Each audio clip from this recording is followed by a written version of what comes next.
Baseball. Brought to you in part by the Ontario Airport Marriott, Vineyard Bank, Charter Media, Galliano Winery, the City of Laughlin Convention and Visitors Bureau, Sprint, Chipotle, Red Roof Inn, the City of Rancho Cucamonga, Allstate Insurance, Farmer John, Xbox, Yellow Book USA, and NationwideSurveys.com. KWRM 1370 is the radio home for Quakes baseball all season long. Now, here's the voice of the Quakes, Rob Sinclair. Well, thank you very much, and indeed, here we are. The epicenter is the setting once again, where this afternoon, on a glorious day for baseball, the Quakes will look to complete a 3-game sweep of the visiting Stockton Ports. Fans, good afternoon to you. Rob Sinclair coming to you live from here in Rancho Cucamonga. Quakes have taken the first 2 games of this 3-game series. 4-1 the final score in the opener back on Friday night, and then a 6-2 triumph in last night's ball game as Fernando Rodriguez went 5 solid innings, gave up 2 runs on 6 hits to earn his 5th win of the year. That ties him with Nick Green for the team lead in that department. Nate Sutton hit a career-high 2nd home run of the season. This is a guy who had 2 home runs in 494 at-bats in his first 2 years. He's got 2 this season. A solo shot in the 3rd opened the scoring for the Quakes. Michael Collins finished with 3 hits, chipped in a couple of RBIs, his 8th multi-RBI game of the year. Cliff Remley finished with a couple of hits. That extended his hitting streak to 4 games, and Drew Toussaint went 1 for 4 with a single. That extended his hitting streak to 8 games. Josh LeBlanc had a huge 2-run double there in the bottom of the 5th, turned a 2-2 game into a 4-2 game, and the Quakes never looked back as Fernando Rodriguez got the win, and then a trio of relievers, Dan Hawkins, Fred Delois-Gacarni, and Anthony Ortega combined for 4 innings of no-hit baseball in relief to close it down. Very impressive job done by the Quakes relief corps last night. This afternoon, Quakes send the left-hander Micah Posey to the hill. He checks in with a record of 1-4 and a 4.89 earned run average. Still looking for his first win as a starter. He'll be opposed by Stockton's Michael Rogers, who is 4-2 with a 3.67 earned run average. Pretty good numbers from Michael Rogers, who in his last 7 starts has allowed 2 earned runs or less in all 7 starts. He's 4-0 over that stretch. Quakes have just been introduced, and they have taken the field. Fans, let's go ahead and step aside for 60 seconds. We'll come back, take a look at the starting lineups, and get you all squared away with the first pitch in this one. Finale of a 3-game set between the Quakes and the Stockton Ports. Rancho Cucamonga going for the sweep. That's coming up in 1 minute right here on the Quakes Radio Network. The Charter Media Friday Family Fun Pack is back. Get 4 club seats, 4 hot dogs, 4 sodas, a Quakes baseball, 2 Boomers miniature golf passes, 2 Cold Stone Creamery buy 2 get 2 free coupons, and a voucher for a free on-demand movie from Charter Media. All for just $38. The Charter Media Friday Family Fun Pack is available May 26th, June 16th, June 30th, and August 25th. For more information, call the Quakes ticket office at 909-481-5252. This is Rob Sinclair, the voice of the Quakes for the Ontario Airport Marriott. If you're looking for a great place to eat, the Ontario Airport Marriott features the D Street Sports Bar and Grill, open daily from 11:30 a.m. to 1:30 a.m., the Pacific Grill for the fine diner, or stop by the 24-hour Pacific Deli. The Ontario Airport Marriott is located at 2200 East Holt Boulevard, just off the 10 freeway. The Ontario Airport Marriott, a proud sponsor of your 2006 Quakes on the radio.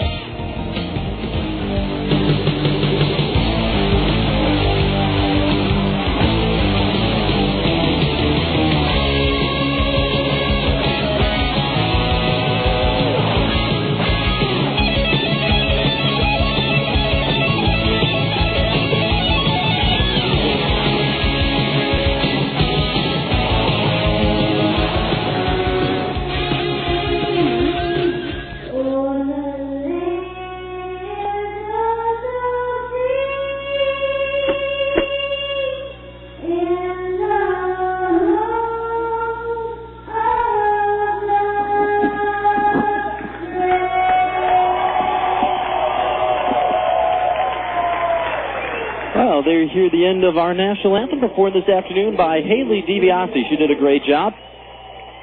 And we are just a couple of minutes away from baseball here at the Epicenter.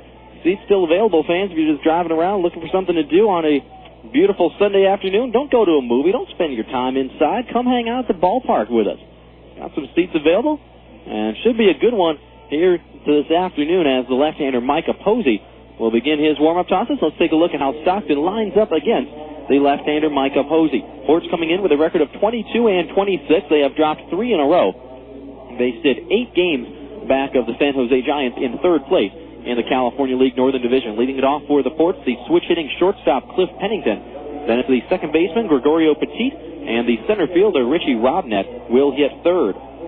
Tommy Everidge is the cleanup man once again. He's at first base defensively. Another switch hitter, Myron Leslie, will hit fifth. He's at third base. And DHing once again is John McCurdy. He will bat sixth. In the bottom third of the order, Luis Perez, the right fielder, hits seventh. Batting eighth and playing left field is Cameron Coughlin. And catching for the third straight day in place of the injured Landon Powell is the number 9 hitter, David Castillo. So again, for the Ports, they go with Pennington, Petit, and Robnett, Everidge, Leslie, and McCurdy, followed by Perez, Coughlin, and Castillo. And the starter for Stockton today is the right-hander Michael Rogers. As Micah Posey continues his warm-up tosses, let's tell you about Pose. Vitals on Micah, a left-hander, 6'4", 225 pounds. Originally from Tallahassee, Florida, a 15th-round pick out of Tallahassee Community College back in 2001. The numbers again for Micah Posey overall this year are 1 win and 4 losses with a 4.89 earned run average. That 1 win did come in relief for Micah Posey. Actually got the win in his first appearance of the year in the third game of the season against Bakersfield all the way back on April 9th. Since joining the starting rotation, however, Posey 0-4 with an ERA of 5.05. So we'll see if he can get it turned around here and potentially get his first win as a member of the starting rotation. Has thrown the ball well his last several times out, although he took the loss both times against Inland Empire on May 18th. 7 innings, only 2 earned runs, but 5 runs overall. As he took the loss, misses up high here to Pennington as we are underway at 2:07 this afternoon. Posey rocks and deals, fastball inside, and it's 2 balls and no strikes. Then in Micah's last start, he went 6 innings, gave up 4 runs to the High Desert Mavericks in a ball game that the Quakes lost 6-3. There's a fastball for a strike, 2-1. Posey started on Tuesday up in High Desert. The Quakes split that 4-game series with the Mavericks. Fastball outside to Pennington. And it is 3-1. Quakes wearing the blue tops for just the third time today, or third time this year today, as Pennington drives this one out towards left center field. Going back on it is Cliff Reynolds, and he's not going to be able to get there. Going to have to play this one off the fence as it's a stand-up double for Cliff Pennington, his first hit of the series. And he opens things up with a 2-base hit here in the top of the first. For Pennington, that is his 3rd double of the year. And that brings us to the second baseman, Gregorio Petit. Tell you some more about Micah Posey. Making his 8th start of the year, he's worked 42 1/3 innings this season. Has allowed 23 earned runs and 55 hits in those 42-plus innings. First offering to Petit. Fastball outside, 1-0. Posey, 23 strikeouts and 42 1/3, 23 walks as well. So as many walks as he has strikeouts, and opponents are hitting .322 against him. Left-hander works from the stretch. A few looks back to Pennington at second. Now home with a 1-0. And the fastball down low for ball 2, and the catcher, Tim Duff, wants to go out for a quick talk.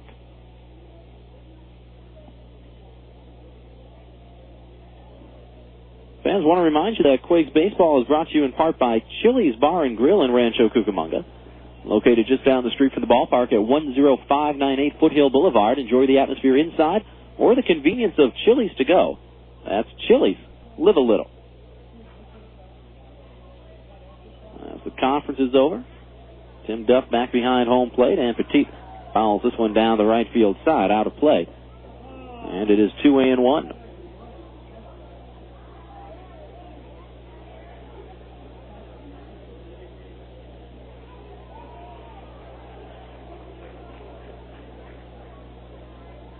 Quakes wearing the blue tops with the home white pants. Stockton decked out in the road grays.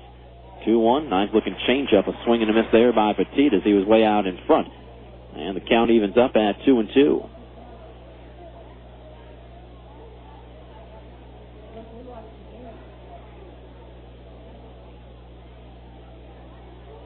No score here in the top of the first, just underway.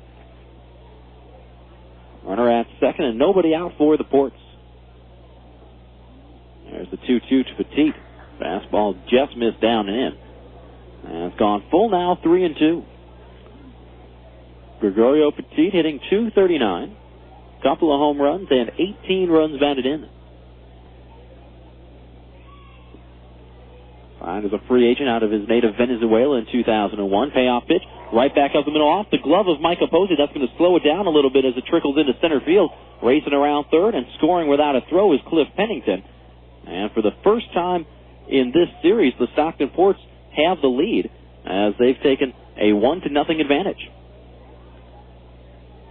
So RBI single for Petit. RBI number 19 on the year. And Stockton leading here in the early going.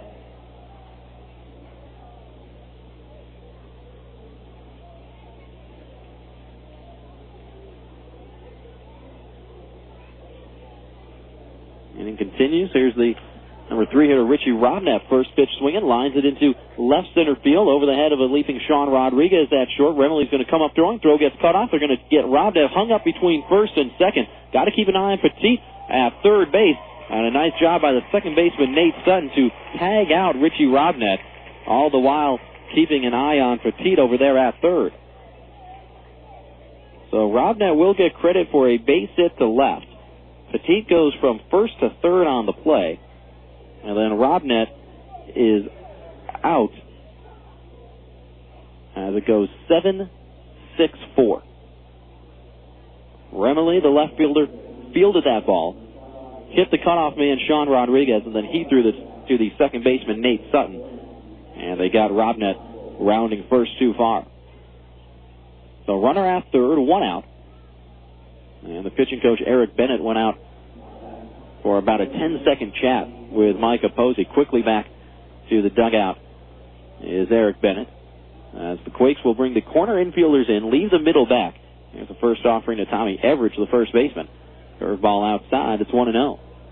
Let's set up the Quakes defensively for you. In the outfield, Cliff Remley is in left, Josh LeBlanc in center, and Cody Fuller is in right. 1-0. Another curve outside. 2 balls, no strikes. So Remley, LeBlanc, and Fuller in the outfield. On the infield for the Quakes, Ryan Leahy at third, Sean Rodriguez at short. On the right side, Nate Sutton plays second. Baltazar Lopez is at first, and the catcher is Tim Duff. 2-0. Fly ball, shallow center field, going out Sutton, coming in LeBlanc, and it's going to get over the head of Nate Sutton. A little bloop RBI single for Tommy Everidge as Petit comes in to score. And the Ports now up 2-0 here in the top of the first.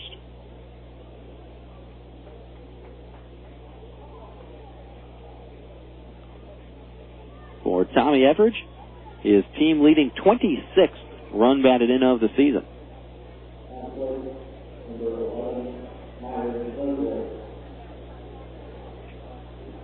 As Posey made a good pitch and jammed Everidge, but Everidge big enough and strong enough to dump it out there into center field. So now here's Myron Leslie, the third baseman. Fastball on the outside corner. It's 0-1. The first 4 hitters for the Ports have all collected base hits here in the top of the first. A double by Pennington, then 3 straight singles by Robnett and Everidge. This one line foul down the right field side by the switch hitter Myron Leslie. And he's behind in the count, 0-2. Leslie batting right-handed against Micah Posey. Sitting .250 overall this season. Couple of homers and 24 driven in. 0-2. Curveball line right back up the middle, and that's into center field. A base hit for Myron Leslie. As Tommy Everidge stops at second base, and that's now 5 straight hits to open the game for Stockton.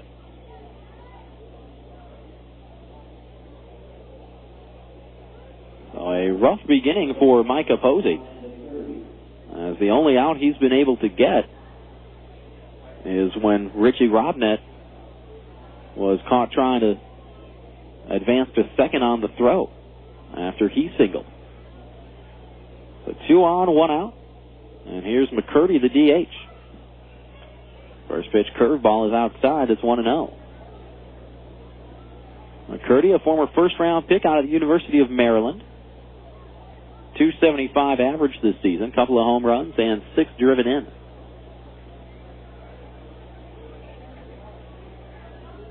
Posey steps off and looks the runners back.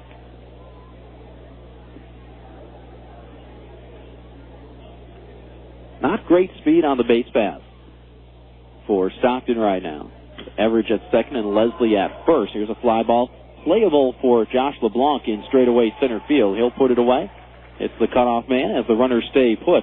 And that is out number 2 here in the top of the first. So McCurdy flies out to center. 2 away, and here's Luis Perez, the right fielder. Quakes down 2-0 here in the top of the first. Ports have gotten RBI singles from Gregorio Petit and Tommy Everidge. And here's Perez as he'll stand in for the right side. Perez did not play yesterday. Got the start on Friday night and went 1 for 3. Had one of Stockton's 2 hits on Friday night. So it's the first time all year the Quakes have thrown a 2-hitter. First pitch, curveball, strike on the outside corner. It's 0-1. Of course, back on Friday night was when Jose Arredondo carried a no-hitter for the first 7 innings. Gave up 1 hit and 1 run in 8 innings, and then Kevin Jepson closed it out with a couple of strikeouts in the 9th. 0-1. Fastball down and away. 1 ball, 1 strike. Luis Perez hitting .247. 1 home run and 9 runs batted in.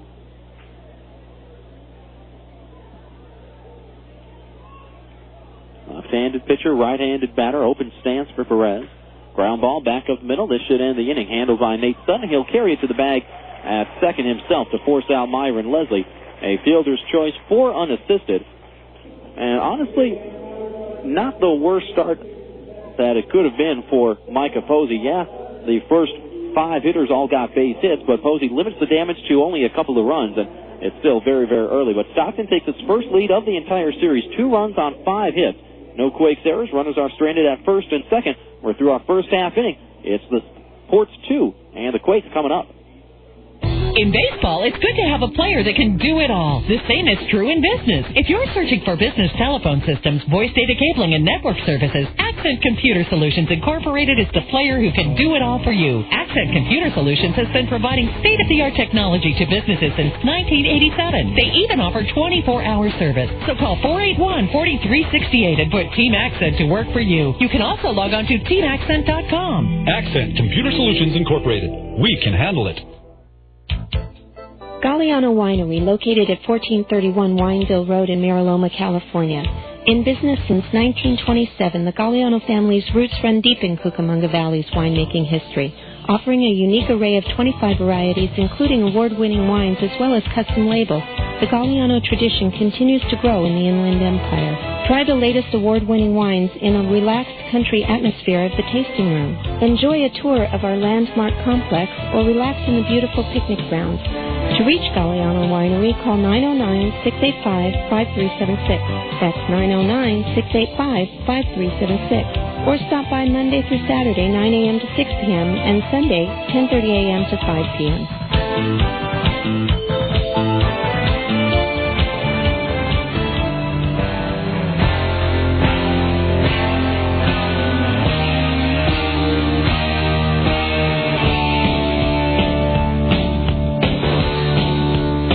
Here at the epicenter, bottom of the first inning, and the right-hander Michael Rogers finishing up his warm-up tosses for Stockton. Let's take a look at how the Quakes will line up against them. Rancho Cucamonga coming in with a record of 26 and 23. They have climbed up to second place in the California League Southern Division, but are still 4 games behind the Inland Empire 66ers, who have won 8 straight ball games. Leading it off for the Quakes is the second baseman Nate Sutton.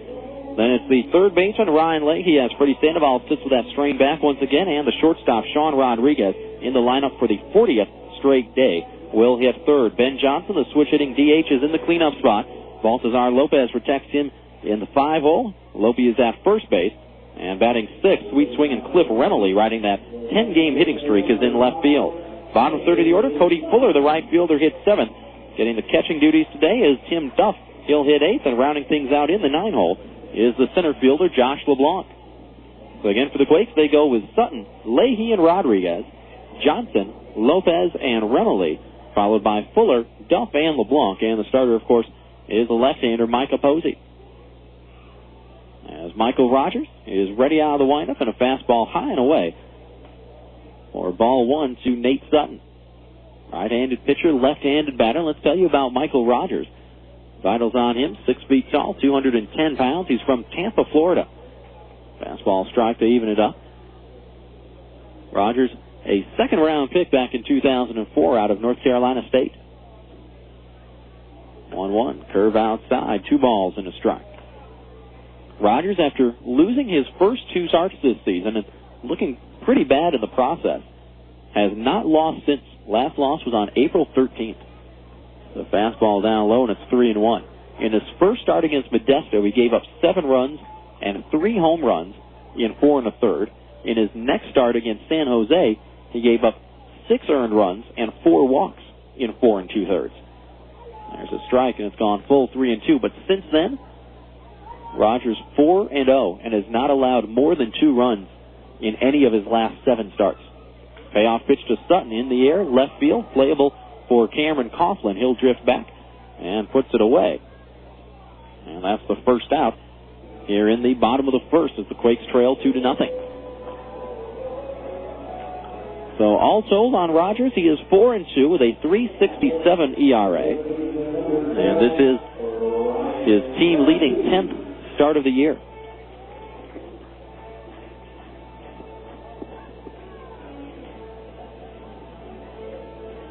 Leahy will stand in from the right side. First pitch home from Rogers. Fastball down low. It's 1-0. Rogers has worked 49 innings this year, given up 20 earned runs and 50 hits. 1-0. Breaking pitch in for a strike. It's even at 1-1. Rogers has 43 strikeouts in 49 innings, only 13 walks. Opponents hitting .273 against him. 1-1 to Leahy. Another curveball and another strike, and Ryan Leahy down to the count 1-2. Rhino hitting .254, no home runs, 9 RBIs. Had a good night yesterday, getting on base all 4 times he came to the plate. 2 for 2 with a walk, and he was also hit by a pitch. Curve outside. And it's even up now, 2 balls and 2 strikes.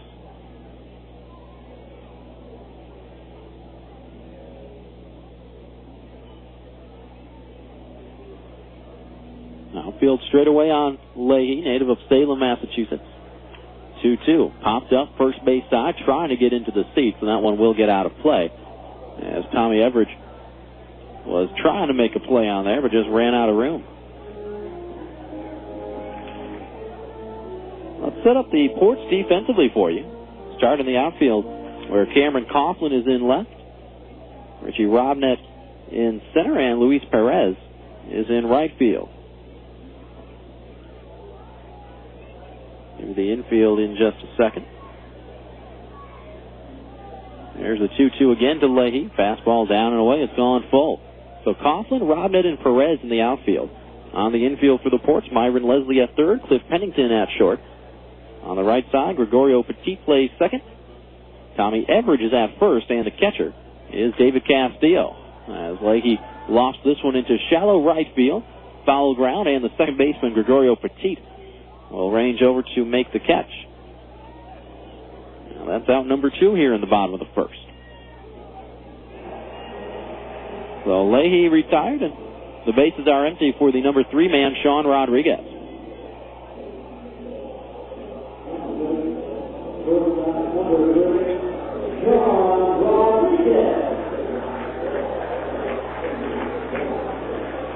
Rodriguez had a multi-hit game last night, finishing 2 for 5. He stands in from the right side, holding that bat straight up. Leans back as a fastball missed inside, and it's 1-0.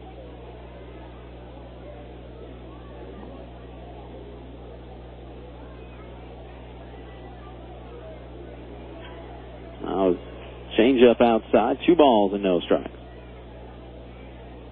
As Michael Rogers asks for a new baseball, and guess what?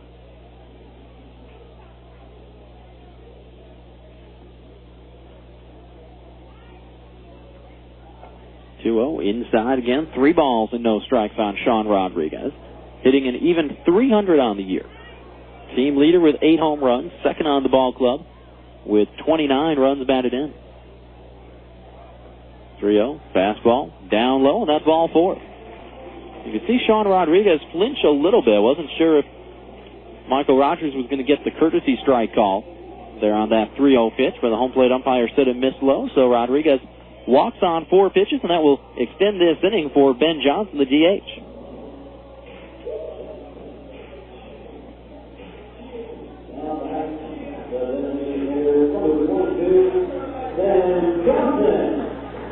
So we'll see what Ben Johnson can do. .258 average this year, 3 home runs, 19 runs batted in. And Johnson swinging the bat very well. Hitting .364 in his last 7 games with 6 RBIs over that stretch. As Rogers misses outside with a 4-seam fastball, and it's 1-0. Quakes are down 2-0 here in the bottom of the first.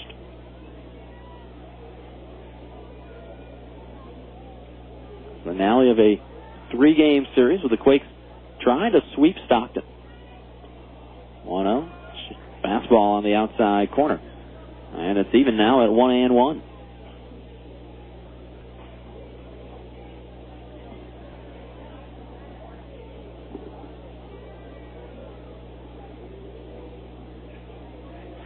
Time is called, and Johnson steps out.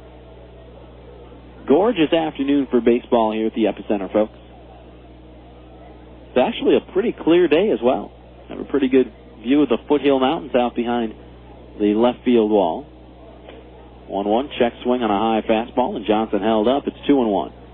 Gets a little bit hazy as you try to look down the right field side. Can barely make out the edge of Big Bear Mountain. The kind of thing that if you knew where to look, you could spot the outline. If you were just kind of looking around, just scanning, you wouldn't be able to see it at all. There's the 2-1 to Ben Johnson. Reached at a fastball and fouled it back off the screen, and we're even up at 2-2.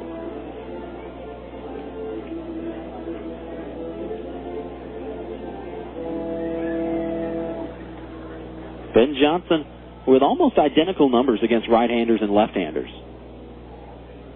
When Johnson hits left-handed like he is right now, he's hitting .256. When he bats right-handed, he hits .262. So not much of a difference for Ben Johnson one way or another.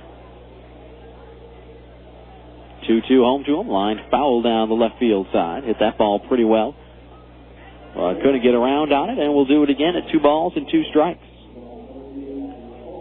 Quakes in the midst of a 10-game homestand. They've won the first 2 here against Stockton. Tomorrow, the Lancaster Jethawks come to town for a 4-game series. 7:05 starts Monday and Tuesday, and then 10:30 a.m. starts on Wednesday and Thursday. And then we wrap it up next weekend with the Inland Empire 66ers. Toss over to first, and Sean Rodriguez flops back in. Rodriguez, one of the better base runners for the Quakes. 7 out of 10 in stolen base attempts this year.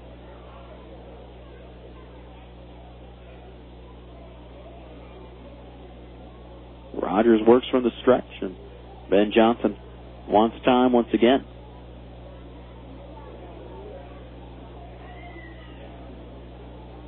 Port's got 2 runs and 5 hits. And the top of this first inning, Quakes trying to capitalize on a 2-out walk here in the bottom of the frame. 2-2 with Rodriguez moving, and Johnson pops it foul back onto the third base side and into an empty row of seats. Nice barehanded catch made by one of the fans. And we'll do it again at 2-2.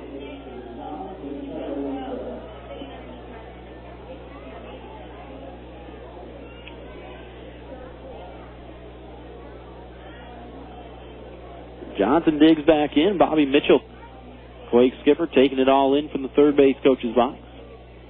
Craig Graybeck, as always, coaching first for Rancho Cucamonga. There's the 2-2. Johnson hits this one pretty well out towards straightaway center field. Robneck going back, going to have room at the warning track, however, as Ben Johnson gave it a ride, but just to the wrong part of the yard. Johnson flies out to deep center field, and despite the 2-out walk by Michael Rogers, no harm done for the Stockton right-hander. In the bottom of the first, no runs, no hits, no errors, and one runner left. We go to the top of the second with Stockton having the early advantage 2-0. For 60 years, you've included Best Western in your family's summer vacation. To say thanks, the Best Western hotels of California, Hawaii, and Nevada are offering a limited edition $50 Best Western travel card and up to 20% off your stays with their baseball fan rate. Experience the best summer ever with the Best Western hotels of California, Hawaii, and Nevada, because when you stay any 6 nights with them through August 19th, you'll receive a $50 travel card to use toward a future Best Western stay anywhere in the world, including the 338 hotels in California, Hawaii, and Nevada. Visit them today at bestwesternbaseball.com or call 866-743-8738. And remember to book the baseball fan rate. Great moments in Laughlin history. Jeff from Barstow tries out his new camera phone. Hey, Jeff sending pictures from Laughlin. Looks like you rented a jet ski. Cool. Nice floating by a pontoon boat. Are there girls on there? Yeah, those are girls. Are they hot? Yeah, and they're really tan. I think he's in a casino now. Are the girls with him? They're blowing on his dice. Nice, he won. Good. He owes me money. They're in a nightclub now. Whoa. Knee-deep in females. That never happens when we're with them. Hello? Hey, man, you guys should have come down here. Oh, hey, baby. Jeff says hello. Uh-huh. I hate Jeff. Laughlin, Nevada. Founded on fun. I don't want to know what that is. For information, call 1-800-4-LAUGHLIN or go to visitlaughlin.com.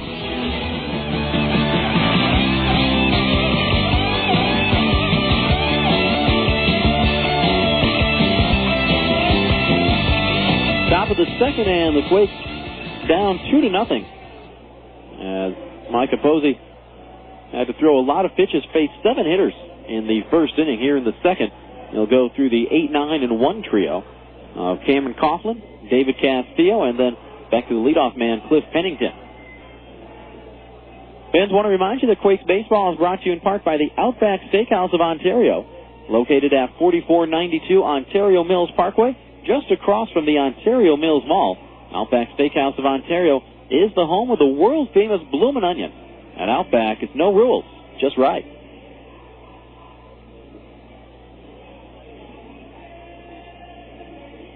As we wait for Cameron Coughlin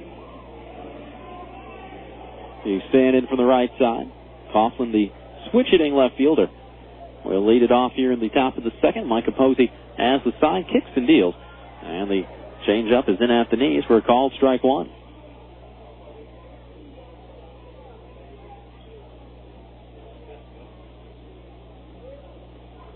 Fastball down low, 1 ball, 1 strike. Fans, some exciting news. Well, I don't know. For me, it's exciting news. I don't know how the rest of everybody feels about it, but Barry Bonds finally did it today, passing Babe Ruth on the all-time home run list. Bonds, with a 2-run shot against Colorado, now has 715 for his career. As Cameron Coughlin drives this one in the gap in left center field, and it begins anew for Micah Posey here in the top of the second, as Coughlin leads off with a stand-up double, just like Cliff Pennington did back in the first.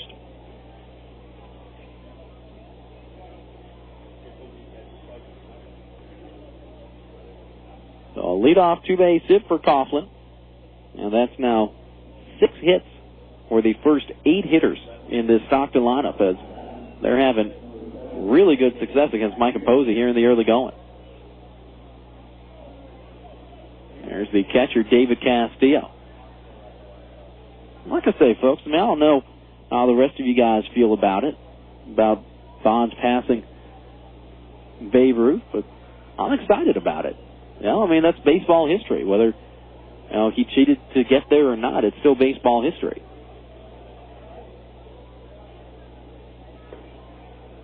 Curveball, that's a strike to Castillo. It's 0-1. I understand that a lot of people feel that it's a tainted record.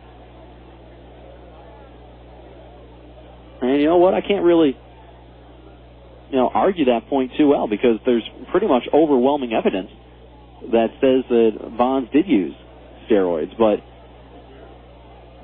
you know what? I still think it's exciting. I mean, it's something that hasn't happened in 30 years?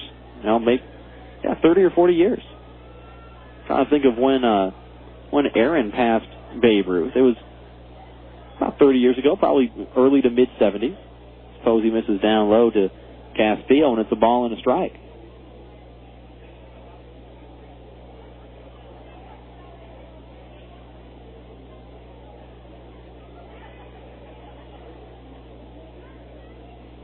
Look back by Posey, 1-1 to Castillo.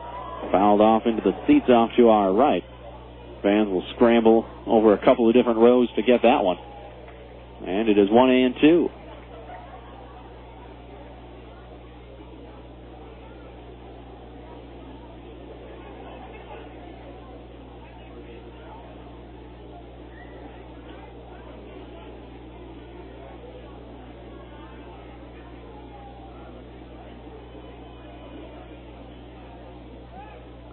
Posey steps off. Looks Cameron Coughlin back to the bag at second. Quakes down 2-0 here in the top of the second. Early success for these Ports hitters after they got a grand total of 3 runs in the first 18 innings of this series. 1 run on Friday and 2 last night. As Castillo calls time and steps out.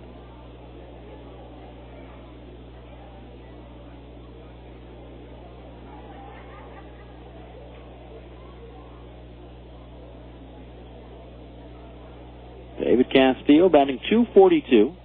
No home runs, 5 RBIs. There goes the runner, and Cameron Coughlin is going to swipe third base without a throw. Coughlin got a fabulous jump against Micah Posey, and even if that had been caught cleanly by Tim Duff, that's one of those where Duff probably just would have been well advised to just eat the throw in the first place, because Coughlin stole that one on the pitcher, Micah Posey. So he goes to third. Nobody out here in the top of the second. The Quakes going to bring the infield in. Here's the 2-2 to Castillo. Bouncing ball foul outside of third. And we'll do it again. 2 balls and 2 strikes.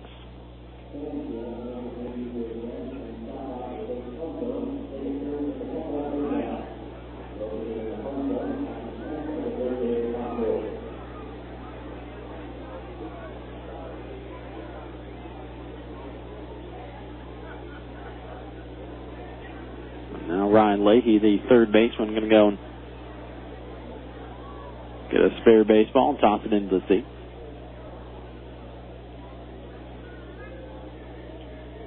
So infield in for the Quakes against David Castillo. Again, he's starting at catcher for Stockton because Landon Powell got banged up in a home plate collision.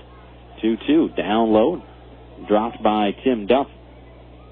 He'll pick it back up, and the count full 3-2. Powell was trying to hold his ground at the plate against Big Ben Harrison from Bakersfield. 3-2, and what was that? They just called Posey for a balk, and that's going to score a run. Wow. You can hear the fans starting to boo as they slowly figure out what was going on. Got Posey for a balk. Now that makes it 3-0. So a leadoff double by Cameron Coughlin. Stole third base, scores on the balk. And now the bases are empty with the count still full at 3-2 on the number 9 hitter, David Castillo. Posey back to the windup. Payoff pitch. Fastball down low, and that's ball 4. So 7 of the first 9 hitters have reached base against Micah Posey here today. He's given up 3 runs, 6 hits, and now a walk. And the Ports already back to the top of the order with the shortstop Cliff Pennington. Switch hitter, he's in from the right side. Pops up the first pitch, foul ground, first base side, and Lopez going to run out of room. As that got 2 rows above the Ports dugout on the first base side, and fans boo as, how old's that guy, 35? Brought his glove and made the catch. So 0-1 on Cliff Pennington. His average has dropped to 144 entering play today. Fastball outside, it's even at 1-1. Pennington 144, a home run and 10 RBIs for the former first-round pick out of Texas A&M. 1-1. There's a curveball swung on and missed. And it is 1-2. Already there is action in the Quakes bullpen. That looks like the left-hander Mike Pete getting loose. Quakes bullpen is in pretty good shape right now, but obviously you don't want to have to go to him in the second or third inning. Here's a one-hopper to Rodriguez at short, fires to second for one, on to first, and they turn 2. Nicely done. Rodriguez to Sutton to Lopez. Score that one 6-4-3. As Micah Posey gets a huge double play here in the top of the second, and that's the first 2 outs of the inning. That helps a ton for Micah Posey.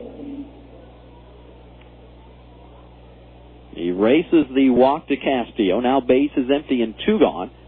And here's Gregorio Petit, the second baseman. Taking a fastball for a strike. It's 0-1. Quakes still down 3-0 here in the top of the second. But again, it's just a matter of damage control right now for Micah Posey. Fastball outside, 1-1. Has not looked sharp since starting this game. But again, you get out of... you allow 7 of the first 9 guys to reach, and you only give up 3 runs as Petit foul tips this one, and it's 1-2. Now, you're not going to be overly upset with yourself because you're still given this Quakes offense that has shown good signs of life here in the last few days. They've still got, 8 innings to get 3 runs back, and that's not a huge mountain at all. That's not even a molehill for these Quakes hitters. Fastball outside, and it's even at 2-2. So for Micah Posey right now, it's all about getting some outs, trying to string some outs together. 2-2, curveball outside, and it's gone full 3-2. Of course, that all starts with throwing strikes, which is something that Posey has struggled with today.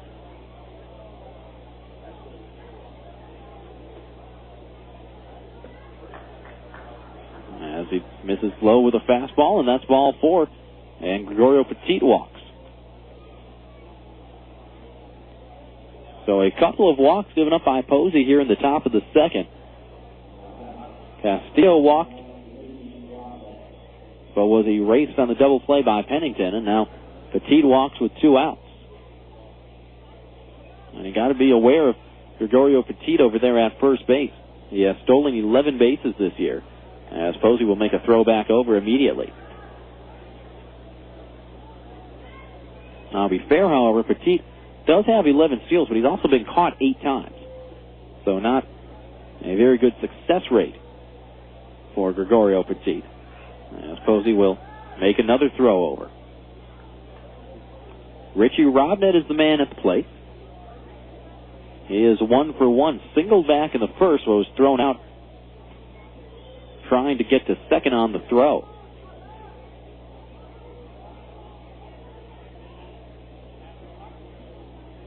And now Posey making a third straight throw over to first. They're going to have Petit dead to right as they pick him off 1-3-6.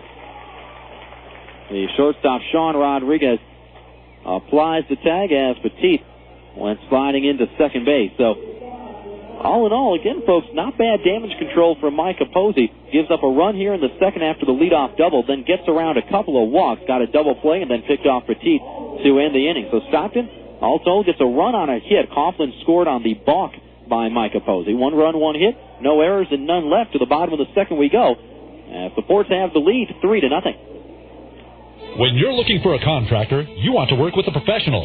Around here, the place to call is Summit Construction. They're the residential and commercial contractor where quality construction is guaranteed. They specialize in all areas of residential construction. They build top quality homes, do room additions, and even can build you a custom swimming pool or spa. With 25 years of experience, they do it all. For a free quote, call 909-821-2840 or see them online at summitpools.net. Summit Construction, where quality is guaranteed.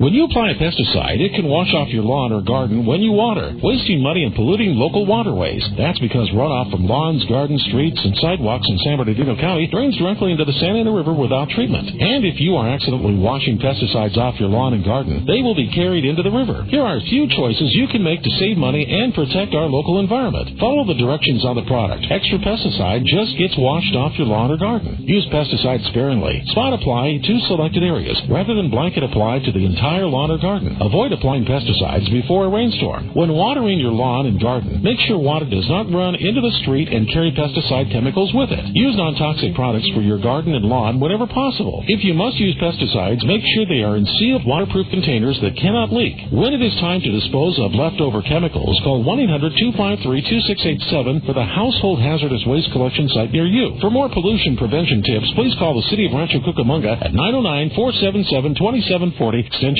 4060.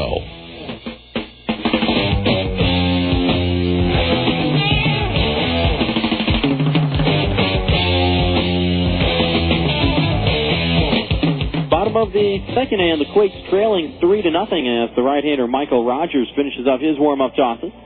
Fans, want to remind you that Quakes baseball is brought to you in part by Romano's Macaroni Grill of Rancho Cucamonga. Right down the road at 10742 Foothill Boulevard. Choose from more than 35 Italian specialties. Romano's Macaroni Grill, all the Italian you need to know. Baltazar Lopez will lead it off for the Quakes. He'll be followed by Cliff Remley and then Cody Fuller, 5, 6, and 7 in the lineup. Against the right-hander Michael Rogers as Lopez digs in from the left side. And the first offering from Rogers, a fastball high and away for ball one. Lopez batting .288 this season, 1 home run and 9 batted in. 1-0 drives this one down the right field line. If it's fair, it's going to be extra bases and a hooked foul at the last second. Took one hop and got over the fence out there in right field.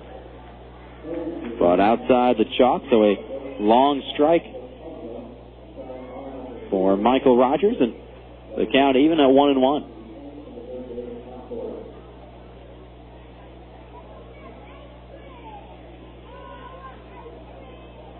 Outfield shades a little bit around towards right, looking for Lopez to pull.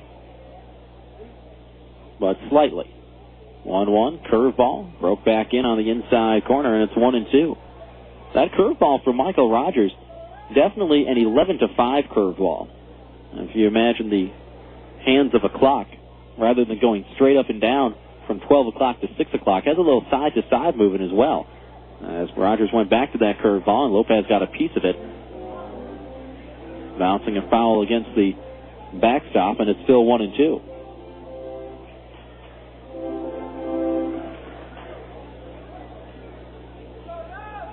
Lopez from Caborca, Mexico. Signed as a free agent in 2003. Now back to a high fastball, and Lope can't connect as Rogers strikes him out swinging.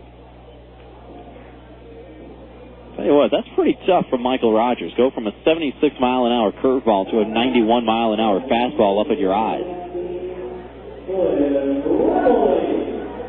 So Lopez gone. That's the first strikeout of the game for Rogers. And here's Remley, the left fielder.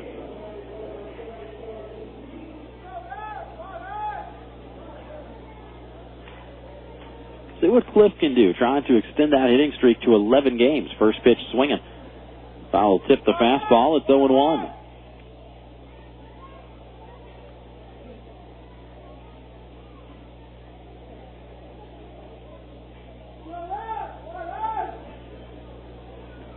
Outside target from Castile. The fastball off the plate outside. 1-1 now the count. If Remley can get a hit today, he would tie the longest hitting streak of the year for a Quakes player. Here's a ground ball roll to the first baseman, Tommy Everidge. He'll glove it in. flip to Michael Rogers, who stumbled a little bit covering the bag, but keeps his footing. Remley grounds out 3-1, and there are 2 gone. Pat Riley has the longest hitting streak of the year for the Quakes, 11 games. From May 7th to May 20th, before it was finally snapped. Cliff Remley trying to match that, but he is 0 for 1. So base is empty, 2 away. Quakes trailing 3-0. And here's Cody Fuller.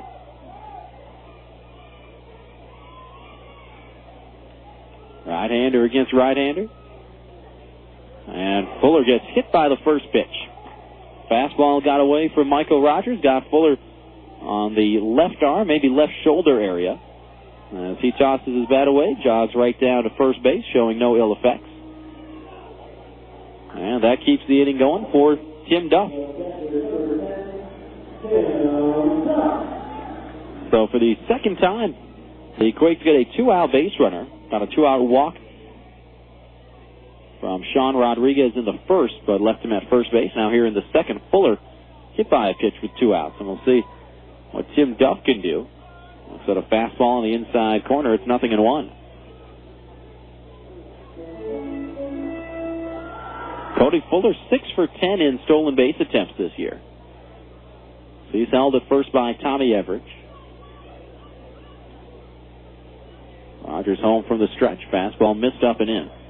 And it's even out, a ball and a strike. And the catcher, David Castillo, wants to go out for a talk with Michael Rogers. Full slate of action in the California League today. As San Jose is hosting Modesto, Bakersfield home against Visalia. Those ball games started before our first pitch. Lancaster is at Lake Elsinore, and the game we're interested in has yet to begin. Inland Empire at High Desert, as I want to see if the Mavericks can get a win against Inland Empire, and if the Quakes are able to come back to win.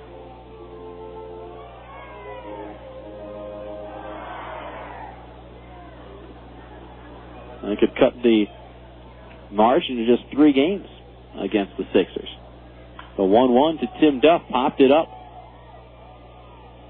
Shallow center field. Petit, the second baseman, shielding his eyes with his glove, makes the catch, and that does it for the Quakes here in the bottom of the second. So Rancho Cucamonga gets another 2-out base runner, and this time leaves Cody Fuller stranded at second base.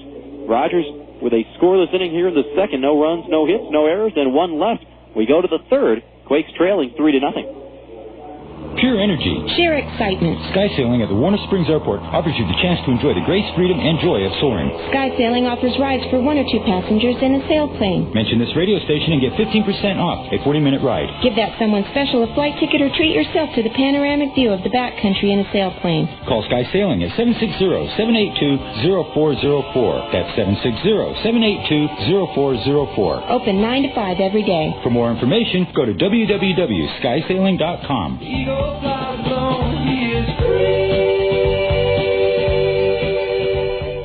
Hey folks, Rob Sinclair here to tell you about the good people at Nationwide Surveys and what they can do for your business. They can handle customer surveys, employee feedback, and even online and on-site data collection. That's Nationwide Surveys, reliable feedback, fast. Call them today at 1-800-252-0640 or visit them at nationwidesurveys.com. That's 800-252-0640 or online at nationwidesurveys.com. The 2006 Rancho Cucamonga Quakes aren't always playing baseball at the Epicenter. During their downtime, you can catch them playing the official gaming console of the 2006 Quakes, Xbox 360. Xbox 360 is the most powerful video game and entertainment system out there, delivering the best games, the next generation of premier Xbox Live online gaming services, and unique digital entertainment experiences that revolve around you. Xbox 360, available now at your local retailer. Jump in at www.xbox.com for more information.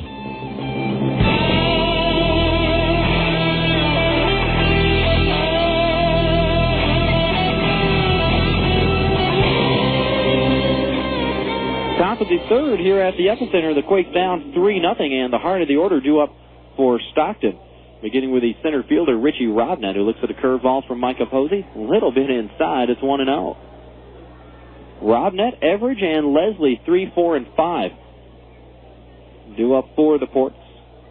As Robnett hits this one high and not overly deep out towards right field. Cliff Remley, the new right fielder, fighting the sun and will make the catch after a battle with Mother Nature out there. But Robnett retired on a high fly ball to right, and that's the first out. We mentioned Cliff Remley is now in right field because Josh LeBlanc has come out of the game. Don't know why. We haven't even gotten to LeBlanc's spot in the batting order offensively, but we saw Pat Riley in the on-deck circle as the second inning was coming to a close. We watched as the Quakes jogged out, and Pat Riley took over in left field.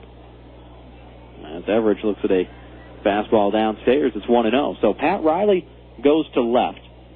Cody Fuller shifts over to center field, and Cliff Remley moves across the way into right field. Swing and miss by Everidge on the curveball. It's 1-1. So now Riley, Fuller, and Remley left to right in the outfield, and Josh LeBlanc is out of this game. 1-1. Ground ball back up the middle. This will be handled by Nate Sutton. Picks, throws, got him. Score that one 4-3. Now the first two men retired by Micah Posey here in the top half of the third. Quakes trailing 3-0. Still looking for their first hit. Stockton 3 runs on half a dozen hits already. As they got 5 straight hits to open this game against Micah Posey. And 6 of the first 8 batters had hits. Now with 2 away and the base is empty, here's Myron Leslie, the switch-hitting third baseman. He's in from the right side. First pitch swinging and a bouncer to his counterpart, Ryan Leahy. Picks, throws, got him. Score that one 5-3. And how about Micah Posey coming back with a 6-pitch inning? After 9 of the first 11 batters had reached in the first 2 innings. 6 pitches and a 1-2-3 frame for Posey here in the top of the third. Ports go in order. No runs, no hits, no errors, none left. We're through 2.5. Quakes down 3-0. Friends and family visiting you this summer? Don't worry. Add a room instantly by calling your friends at the Red Roof Inn. Red Roof Inns offer quality rooms, friendly service, great rates, and kids stay free. Plus, as a Ready Card preferred member, you'll earn points towards free room nights. With 360 Red Roof Inns nationwide, you'll find locations everywhere, including Ontario, San Dimas, and Victorville. Visit us today at redroof.com or dial 800-RED-ROOF. Faucets leaking, termites feasting, fishing, tackle, paints and spackle, tubs, jacuzzis, tapes and movies, everything from A to Z. Tile and lumber, tons of plumbers, elevators, coffee makers, radiators, party favors. Take a look and you'll see. Let your fingers do the walking, yellow book, not the other book.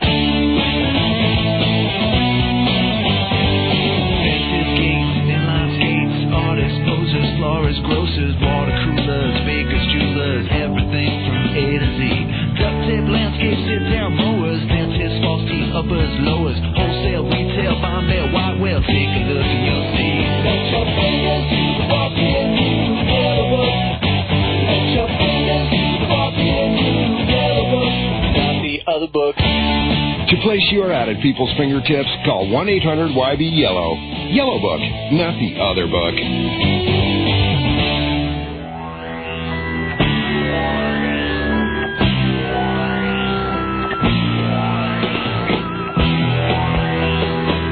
Bottom of the third, and Pat Riley will lead things off for the Quakes. Again, Riley replaces Josh LeBlanc. So what was supposed to have been a day off for Riley will turn into a pretty good day's work as he'll be entered in the top half of this third inning defensively. And we'll lead things off here in the bottom of the inning. After Riley, back to the top of the order with Sutton and Leahy. So 9-1-2 due up for the Quakes here in the bottom of the third. Rancho Cucamonga trailing 3-0. As Riley stands in from the left side. Open stance against the right-hander Michael Rogers, and the first offering. A fastball for a called strike one. Pat Riley batting .288, a couple of home runs, and 11 runs batted in for the native of Sparks, Nevada. 0-1 home, swing and a miss on the fastball. And Rogers ahead in the count, 0-2.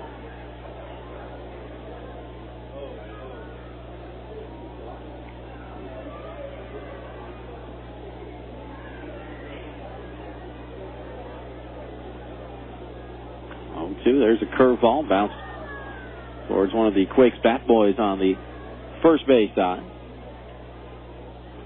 And Riley stays alive. So we've reached the top of the 3 o'clock hour. We'll need to take a station break whenever Riley's at-bat is finished.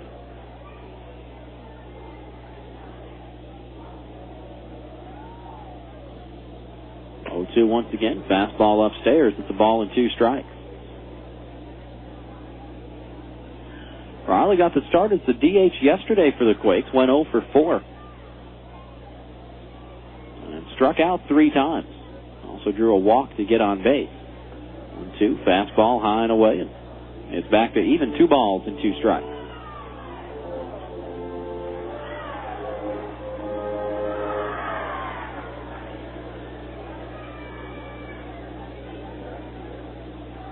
There's the 2-2 from Rogers. Fastball swung on and missed, and that is strike 3.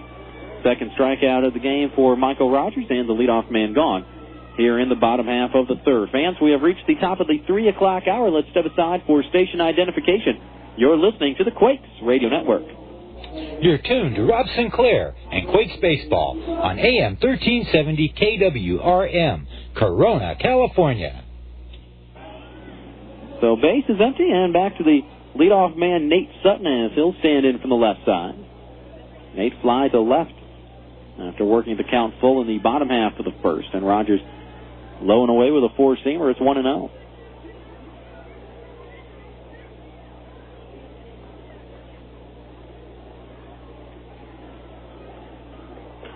This one driven out towards right center field, sinking fast, and making the catch on the run is Luis Perez. That ball hung up just a little bit too much for Nate Sutton as Perez came racing in and put it away. So Sutton flies out to right, and just like that, 2 away. Quakes are down 3-0 here in the bottom of the third. And here's Leahy, the third baseman.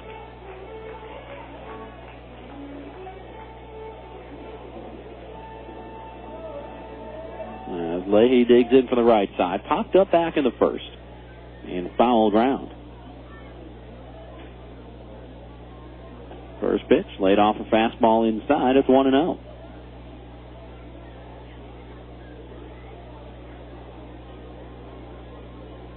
Quakes have gotten 2 out base runners in each of the first 2 innings.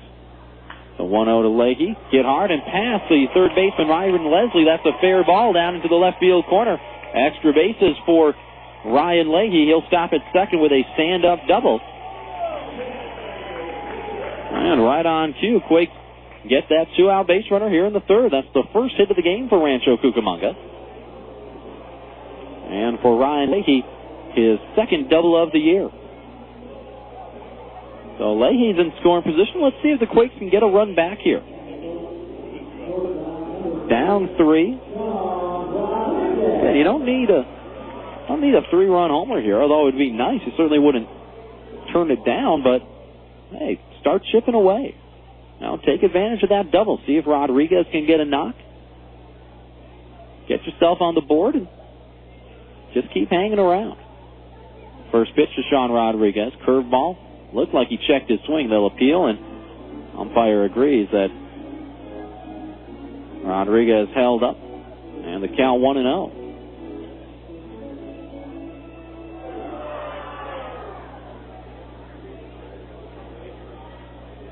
Rodriguez walked on 4 pitches back in the first.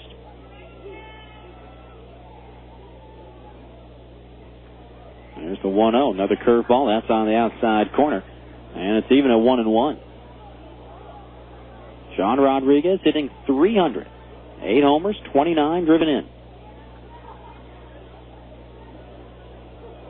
Outfield plays him straight away. Castillo, the catcher, sets up inside. 1-1. Swing and a miss on a fastball by Rodriguez. It's 1-2 now.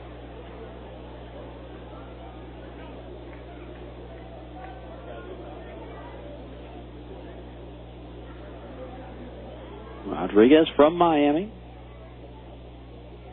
Hit .250 in Cedar Rapids last year with 14 home runs and 45 runs batted in.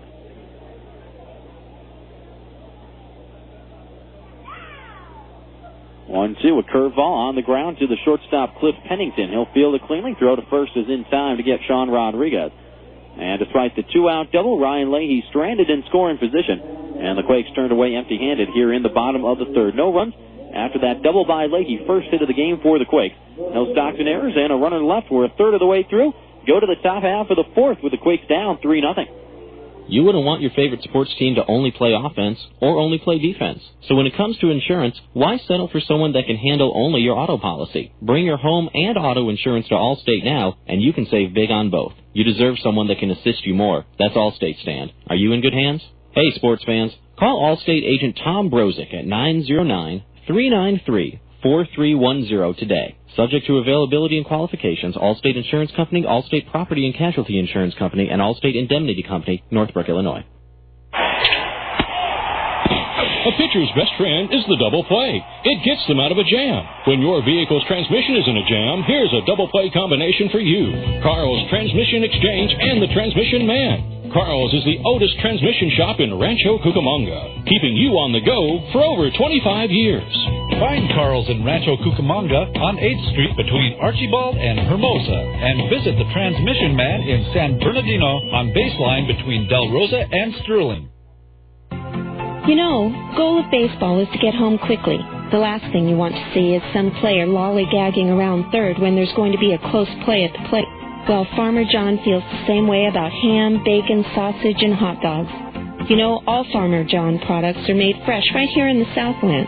That way, they get to your home as quickly as possible, and it's a short slide into the plate. That's your plate at home. No home plate. Get fresh. Get Farmer John.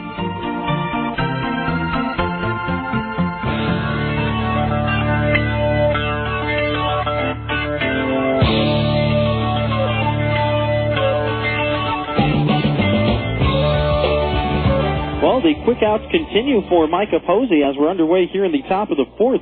It's got John McCurdy, the DH, to go after the first pitch, and McCurdy grounded it easily to the shortstop, Sean Rodriguez, who got an easy out. So after a six-pitch inning for Micah Posey in the third, he gets the first out on one pitch here in the fourth. And here's Luis Perez, the right fielder. He's in from the right side. Fastball on the outside corner. It's 0-1. So 3 straight groundouts for Micah Posey, which is a good sign. Here's another ball on the ground. Cut off by Leahy at third base. Nice stretch to cut it off before it got to Rodriguez, and Leahy makes the play at first. Score that one 5-3, and Perez has gone after 2 pitches. Tell you what, if Leahy doesn't get to that ball, I think Rodriguez probably still gets Perez, but it would have been a lot closer. Because that ball was just not hit all that hard. And Rodriguez has a good arm, but I think Perez would have made it close, but Ryan Leahy made it a moot point by moving well to his left and cutting that ball off. Now a strike of the knees to Cameron Coughlin, and it's 0-1. I'll tell you what, Micah Posey looks like he has settled down a lot. 0-1. Curveball just a little bit low. It's even at a ball and a strike. Again, 8 of the first 11 hitters reached for Stockton in this ball game. Bouncing ball foul outside of third. And it is 1-2. Ryan Leahy will toss that one into the seats. But in the last 2 innings, it's been a different story. Posey has gotten 5 straight outs, including 4 in a row on the ground. This one is popped up, and this should end the inning. Lopez, the first baseman, fighting the sun. Shallow right field. He'll give way to the second baseman, Nate Sutton, who makes the call and the catch, and another 1-2-3 inning for Micah Posey here in the top of the fourth. So after he used 6 pitches to get through the third, he needs 7 pitches to get through things here in the fourth. Back-to-back outstanding innings for Posey as he keeps Stockton off balance here in the fourth. Courts go in order. No runs, no hits, no errors, and none left. We're through 3 1/2. Quakes still trailing 3-0. The Charter Media Friday Family Fun Pack is back. Get 4 club seats, 4 hot dogs, 4 sodas, a Quakes baseball, 2 Boomers miniature golf passes, 2 Cold Stone Creamery buy 2 get 2 free coupons, and a voucher for a free on-demand movie from Charter Media. All for just $38. The Charter Media Friday Family Fun Pack is available May 26th, June 16th, June 30th, and August 25th. For more information, call the Quakes Ticket Office at 909-481-5252. Galliano Winery, located at 1431 Wineville Road in Mariloma, California. In business since 1927, the Galliano family's roots run deep in Cucamonga Valley's winemaking history, offering a unique array of 25 varieties, including award-winning wines as well as custom label. The Galliano tradition continues to grow in the Inland Empire. Try the latest award-winning wines in a relaxed country atmosphere of the tasting room. Enjoy a tour of our landmark complex or relax in the beautiful picnic grounds. To reach Galliano Winery, call 909-685-5376. That's 909-685-5376. Or stop by Monday through Saturday, 9 a.m. to 6 p.m., and Sunday, 10:30 a.m. to 5 p.m.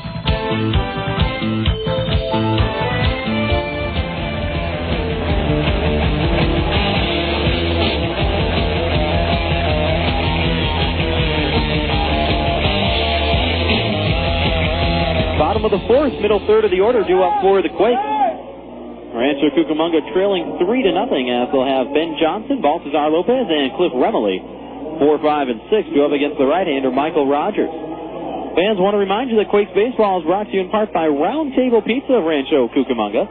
Bring in your Quakes ticket stub and get yourself a large one-topping pizza for just $10.99 plus tax. You can swing by Round Table Pizza at 7201 Archibald Avenue here in Rancho Cucamonga, or call them up at 980-8040 for delivery. That's Round Table Pizza.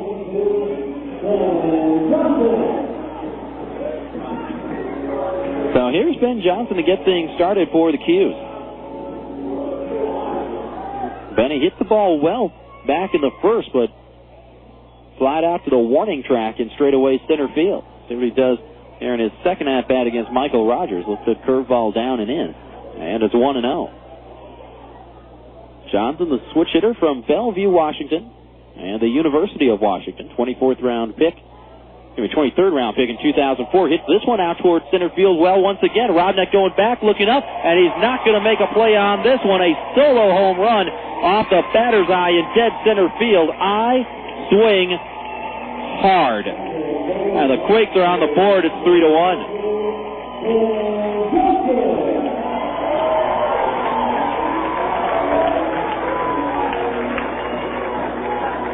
Fourth of the year for Ben Johnson. RBI number 20. And after just missing a home run back in the first, Johnson got all of that one and banged it off the batter's eye in straightaway center.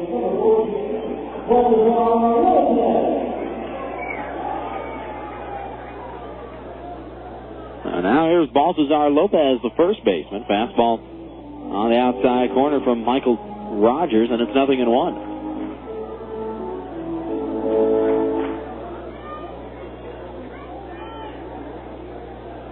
0-1, whiffed on a fastball. It's 0-2.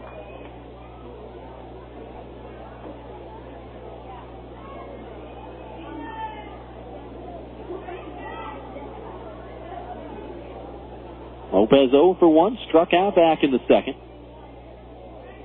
0-2, laid off a high fastball, and it's a ball and 2 strikes.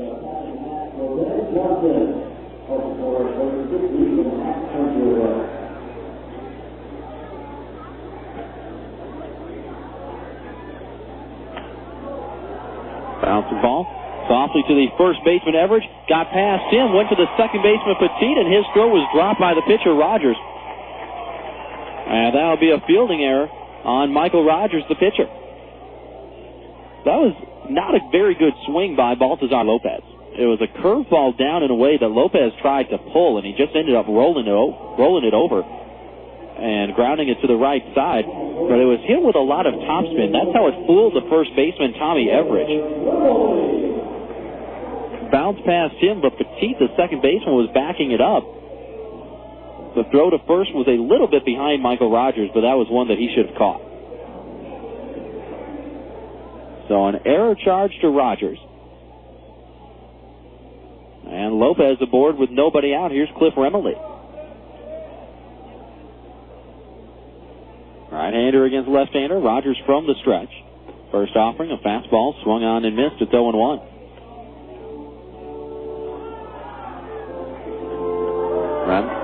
Remo trying to extend that hitting streak to 11 games. Grounded out back in the second inning.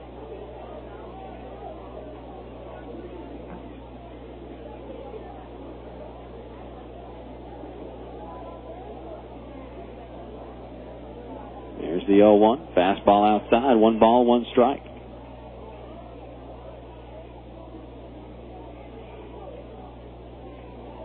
Fans, one of the great traditions of Memorial Day weekend is always the Indy 500. As Sam Hornish Jr. won the Indy 500 today. Swing and a miss on the curveball by Remily. It's 1-2. Hornish passed Marco Andretti in the final straightaway to win it in the second closest finish ever at the Brickyard. This was the 90th Indy 500, so pretty good stuff today. We were watching the final lap up here in the press box, and you could see Marco Andretti was just kind of cruising along. You can see Sam Hornish just picking up all the speed as he tracked him. Curveball down low, 2-2, and Hornish was just stalking Marco Andretti. Got a great run off of him on the final turn and blew past him on the straightaway and won it by a car length. 500 miles and it comes down to a car length.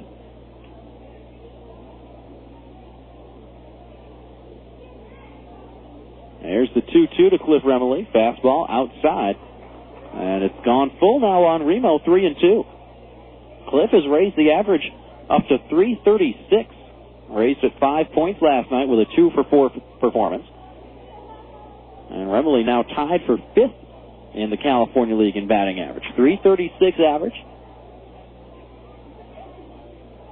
With a home run and 18 RBIs. There goes Lopez, 3-2.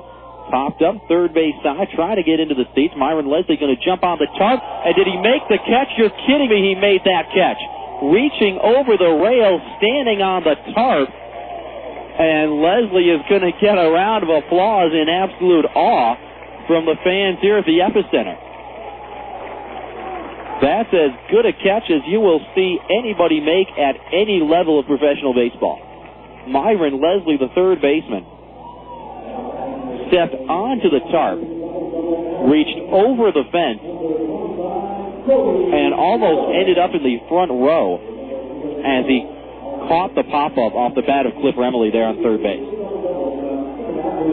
That was absolutely phenomenal by Myron Leslie.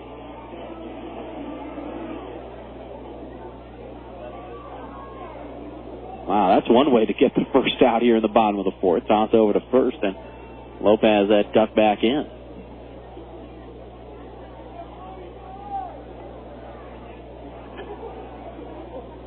So here's Cody Fuller. He was hit by a pitch back in the second. So they got flunked on the first pitch he saw from Michael Rogers. First offering this time, a curveball that stayed up high, and it's 1-0.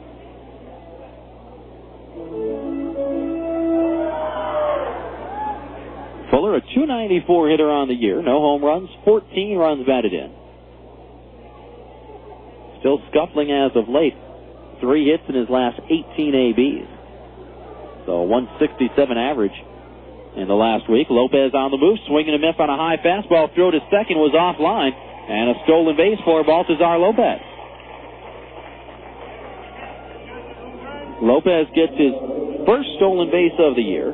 He's now 1 out of 3 in that department. As the count is even at 1-1 on Cody Fuller. So Quakes have gotten 1 run here in the bottom of the fourth. That was on the leadoff solo shot by Ben Johnson to make it 3-1. And now you got Lopez in scoring position with only 1 out. See if you can get another run back here. 1-1. Tough-looking curveball, but it just missed down low. It's 2-1. Well, that's a tough pitch to lay off if you're Cody Fuller. With a good eye, as he knew it was going to end up low. he gets ahead in the count for his efforts. Right-hander against right-hander. Rogers from the stretch, 2-1. In the air, down the right field line, slicing towards the seats, and this one will miss the seats. Gets into the Stockton bullpen down in the right field corner, out of reach of the right fielder, Louis Perez. And it's even up at 2-2.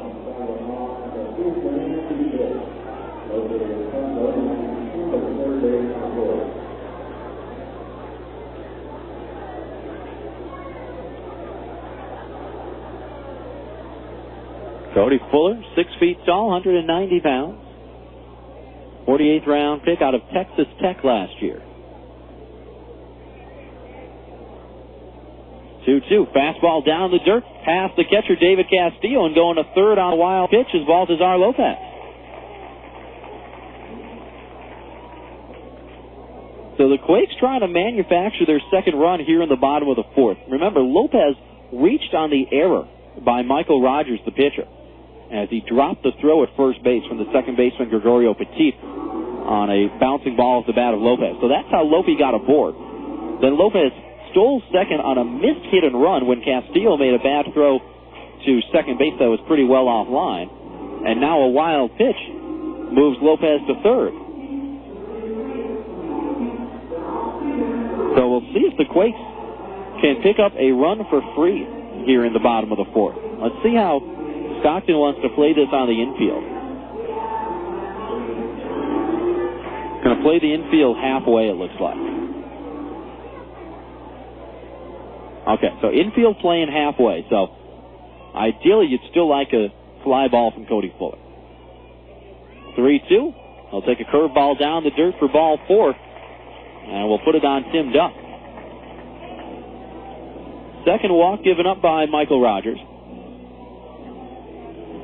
And that puts runners at the corners.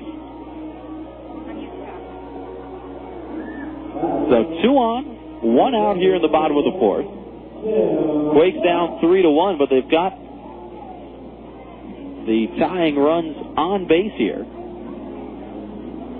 And Tim Duff, the man at the plate. This is a big spot for Duffer, because he's having a rough go of it at home plate right now. Right-hander against right-hander. First pitch, fastball down and away. It's 1-0. Duff has seen his average drop all the way to 138. Although, of course, a lot of that has to do with the irregular playing time that Duff gets. I mean, this is only his 11th start, and we're in game number 50 today. As Rogers tries the old fake to third, fake to first, and both runners are back.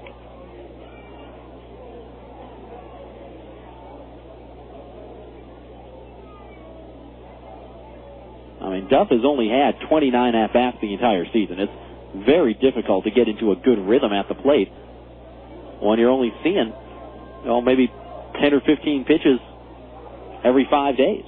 Fastball inside, and it's 2-0. Well, the thing for Duff to remember right here is that he doesn't have to hit a 3-run homer. Just get Lopez in from third. Now, do your part, but stay within yourself at the same time. Lopez at third, Fuller the tying run at first. And Fuller almost picked off, had to dive back in. Boy, I tell you what, Cody Fuller was going on the first move from Michael Rogers right there, and Rogers went back to that fake to third, fake to first. And if it wasn't for Craig Graybeck, the first base coach, screaming, "Get back,"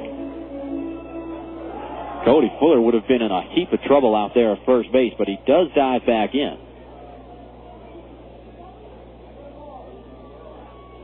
Now the 2-0 to Tim Duff. Swing and a miss on a high fastball. It's 2-1. Both can steal you a base.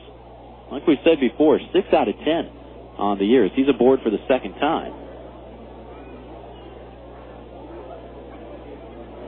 Lopez stole his first base of the year earlier here in the bottom of the fourth. Quakes down 3-1. Men at the corners with 1 out. Toss over to first, a little lob, and Cody Fuller dives back in. Duff hitting 138, no home runs, 2 RBIs. Pat Riley, the left fielder, waiting on deck.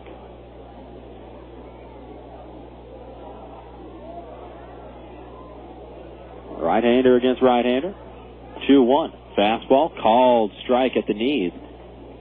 Tim Duff not crazy about that call, and it's even up at 2-2. Duffer's having a little talk with the home plate umpire about that.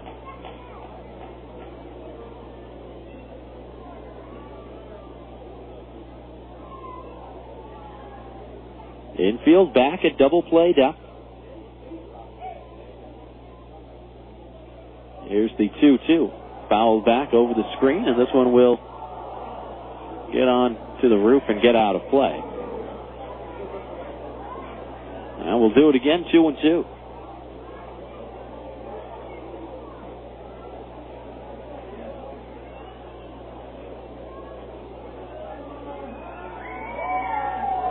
Duff, 6'2", 210 pounds. Signed as a free agent out of the University of Tampa in 2004. 2-2 from Rogers. Fouled back as Duff had a nice swing at that fastball. Sent it right back to the netting, and it remains even at 2-2. Quakes looking for a sweep of Stockton here this afternoon. Won 4-1 back on Friday night, and then 6-2 last night. Well, have not led at all in this ball game. Stockton got 2 in the first, 1 in the second, where the Quakes got on the board with a solo home run from Ben Johnson, leading off things here in the bottom of the fourth. Another fake to third, fake to first from Michael Rogers.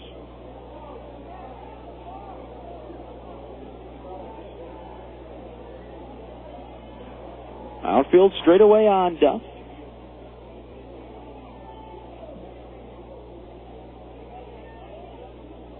Here's the 2-2. Curveball stayed up high.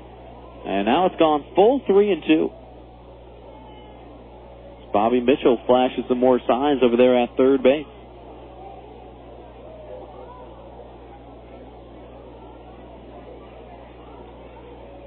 Again, the runners.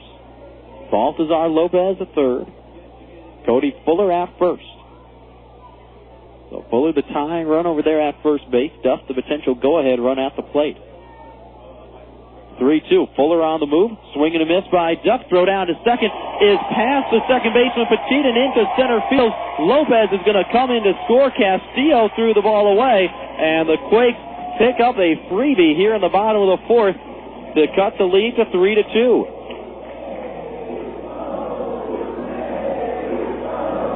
So Duff strikes out swinging. Cody Fuller, running with the pitch, will get credit for a stolen base, then goes to third on the throw that went into center field by David Castillo. And Baltazar Lopez scores on that throwing error. So the Quakes pick up a free run here in the bottom of the fourth. And now with Fuller all the way at third, the tying run is just 90 feet away for Pat Riley as he takes the fastball high and away from Michael Rogers.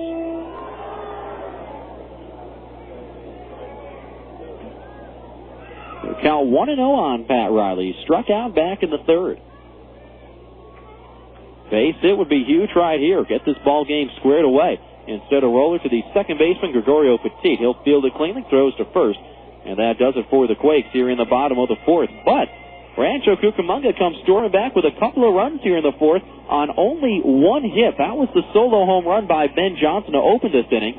Then an error put Baltazar Lopez aboard. He stole second base, went to third on a wild pitch, and scored on another throwing error, this time by the catcher, David Castillo. So 2 runs, 1 hit.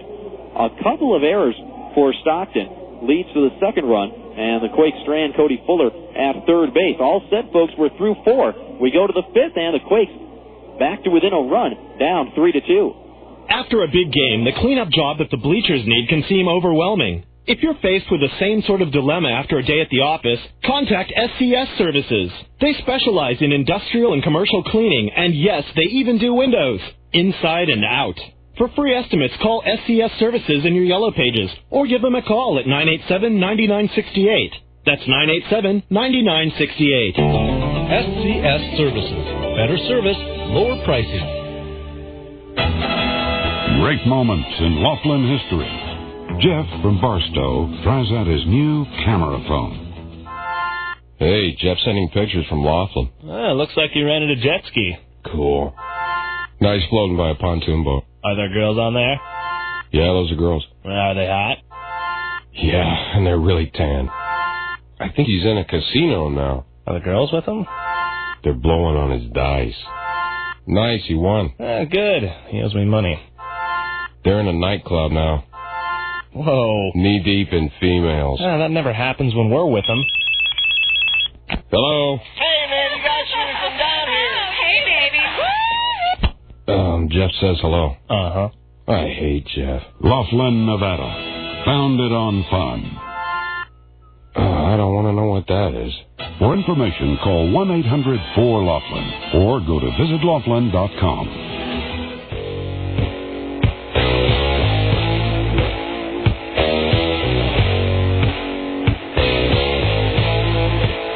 Mike Posey kicks and deals and misses high and away with a fastball as we're underway here in the top of the fifth. David Castillo, the Ports catcher, leads things off, then back to the top of the order with Pennington and Petit. The 9-1-2 due up. Here's a bouncing ball off the glove of Mike Posey. Ricochets to the second baseman, Sutton, and they get the out at first. Score that one 1-4-3. Nice job by Nate Sutton to stay with that ball. It didn't change direction all that much. Actually went a little bit closer to Nate Sutton after it flicked off of Posey's glove. But a nice adjustment by Nate Sutton as he was moving to his right up the middle and makes the play. 2 pitches and 1 out for Posey here in the top half of the fifth. Quakes are as close as they've been all night. Down 3-2. Fastball on the outside corner to the leadoff man, Cliff Pennington. And it's 0-1. And this is now 7 straight outs for Micah Posey. 0-1. Bouncing ball right to Nate Sutton. Routine. Picks, throws, got him. Score that one 4-3. And Posey has gotten 2 outs on 4 pitches here in the fifth.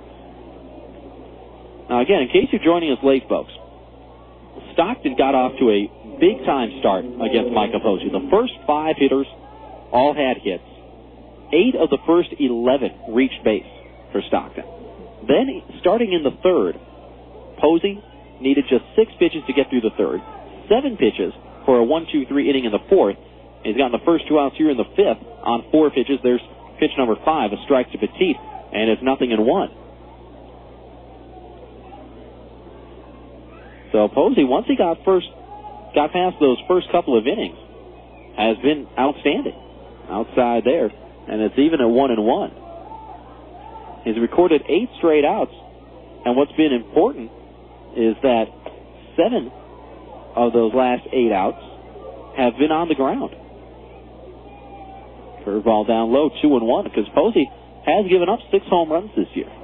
6 homers in 42 1/3. 2-1, curveball outside. And now 3 balls and a strike on Gregorio Petit. Petit has been aboard twice. Had an RBI single and scored a run in the first. Then walked in the second, but was picked off 1-3-6. As Posey made 3 straight throws over to first base, and the final one finally got Petit. Fastball, there's a strike in the outside corner. It's gone full 3-2.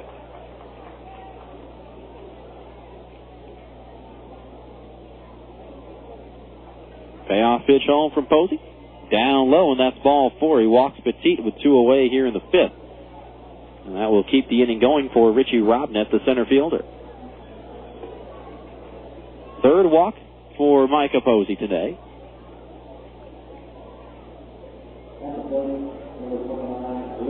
And Robnett will stand in from the left side.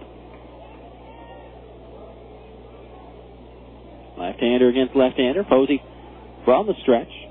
We'll look over to first, and now he'll make a throw to keep Petit honest. We talked about it back in the second inning when Petit was aboard. He does have 11 stolen bases. But he's now been caught 9 times, so he's been successful just 55%. Fastball high and away to Robnett, and it's 1-0. Because Petit, I've been saying that he's been picked off, but it goes as a pickoff for Micah Posey, and a caught stealing for Gregorio Petit because he tried to advance to second. So that's what makes it a caught stealing. So he's 11 for 9. Soft line drive, still coned by Baltazar Lopez there at first base, and that's the final out. As Richie Robnett lines out to first, and despite the 2-out walk, no harm done. Micah Posey with another scoreless inning here in the top of the 5th. He's settled down, and he looks like a brand-new pitcher after those rough first 2 innings for the big left-hander. Portier in the 5th, no runs, no hits, no errors, and 1 left. We are halfway through. Going to the bottom of the 5th, and the Quakes within a run, down 3-2. Pioneer Radio and Sports would like to thank the following businesses who are committed to customer service. This Quakes broadcast is brought to you in part by Summit Construction, quality concrete construction guaranteed. By Shelton's Poultry, celebrating over 80 years of being a proud American business. By Pit Stop Embroidery, Pit Stop for quality embroidery services. And by Accent Computer Solutions Incorporated. We can handle it. Everyone wants a healthy lawn and garden. However, fertilizer works better and is more cost-effective when used properly. By following the directions on the package and making sure water does not run off your property, you can keep fertilizer from washing away. Water that runs off your lawn or garden flows into the gutter and drains directly into the Santa Ana River, carrying excess fertilizer with it. Any fertilizer that reaches local waterways pollutes the environment for people and aquatic life. Next time you use fertilizer, make the following choices to protect our environment, your pocketbook, and public health. Follow the directions on the product. More is not better. Extra fertilizer just gets washed off your lawn or garden. Avoid using fertilizer near ditches or gutters. When watering your lawn and garden, make sure water does not run into the street and carry fertilizer with it. Do not apply fertilizer before a rainstorm. Store fertilizers and chemicals in a covered area and in sealed containers. When it is time to dispose of leftover chemicals, call 1-800-253-2687 from the Household Hazardous Waste Collection Site near you. For more pollution prevention tips, please call the City Rancho Cucamonga at 909-477-2740 extension 4060.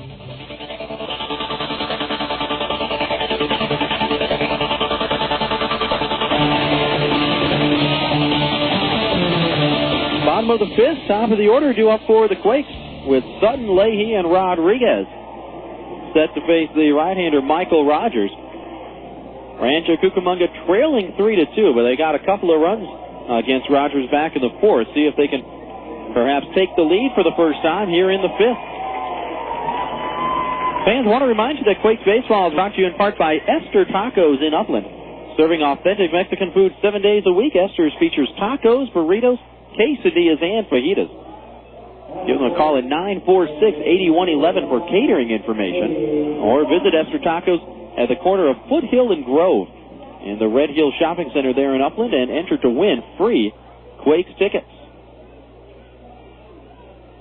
As Nate Sutton is in from the left side, first offering a changeup inside for Michael Rogers, and the count is 1-0. Nate Sutton 0 for 2. He has fly to left and fly to right. 1-0, fouled back off the netting. And it's even up at 1-1. Line scores look like this. Stockton, 3 runs, 6 hits, and they've committed a couple of costly errors, which gave the Quakes basically a free run there in the 4th. Quakes, 2 runs, 2 hits. They have not made an error today. 1-1, curveball, caught the bottom of the zone. And Sutton behind in the count, 1-2. Nate Sutton this year hitting .258, a career-high 2 home runs, including a solo shot last night, and 10 RBIs. Fastball down and away there, and it evens up. 2 balls and 2 strikes. Nate Sutton had 2 home runs in his first 2 seasons, 494 at-bats, and he's got 2 this year. 2-2. Slapped on the ground for the shortstop Cliff Pennington. Waits back for it. Throw to first is low and just barely in time to get a hustling Nate Sutton. Cliff Pennington waited back to get a better hop. And it's a good thing Pennington has a strong arm over there at short, because otherwise Nate Sutton would have beaten that out for a hit. But Pennington gets his man. 6-3 the scoring, and the leadoff man retired here in the bottom half of the 5th. So base is empty, and here's Ryan Leahy. Rhino 1 for 2 with a double his last time up back in the 3rd, although the Quakes left him stranded at second base. First pitch swinging in the air, left center field, could be trouble, but instead it will be caught by the center fielder Richie Robnett, who got an excellent break on that ball going over towards left center field. And that ball just hung up a little bit too much as Leahy is retired.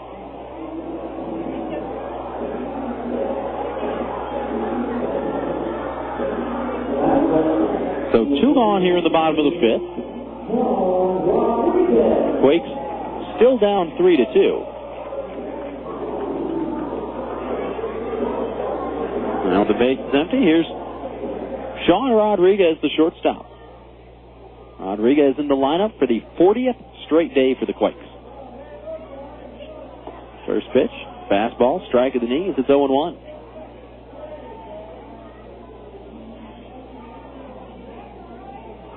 Outfield straight away on Sean.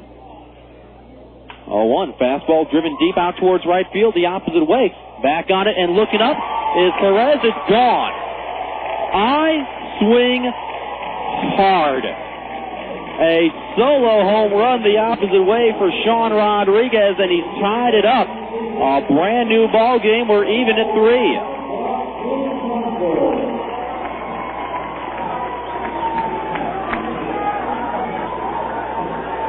That was a laser, folks. That ball got out of here in a hurry. And it was maybe a foot over the wall out there in right field. It didn't get out of here by a whole lot, but it doesn't have to. Rodriguez with another solo home run. And he's brought the Quakes all the way back. Now here's Ben Johnson, who started this comeback with a solo home run back in the 4th, looking at a curveball for a called strike. It's 0-1.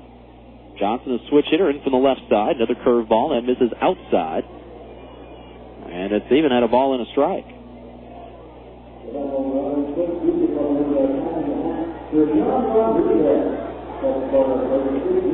Johnson 1 for 2. There's the 1-1. Popped him up. On the infield, left side. Leslie and Pennington both there. To be the shortstop, Cliff Pennington, who makes the catch in short left field, and that does it for the Quakes here in the bottom of the 5th. But Rancho Cucamonga rallies to tie it as they play long ball once again. The second solo home run given up by Michael Rogers here today comes off the bat of Sean Rodriguez. A line drive the opposite way over the wall in right for Rodriguez, his team-high 9th home run and his 30th run batted in. So a run on a hit, no errors and none left. Quakes have tied it up. We go to the 6th. It's a brand new game. Ports 3 and the Quakes 3.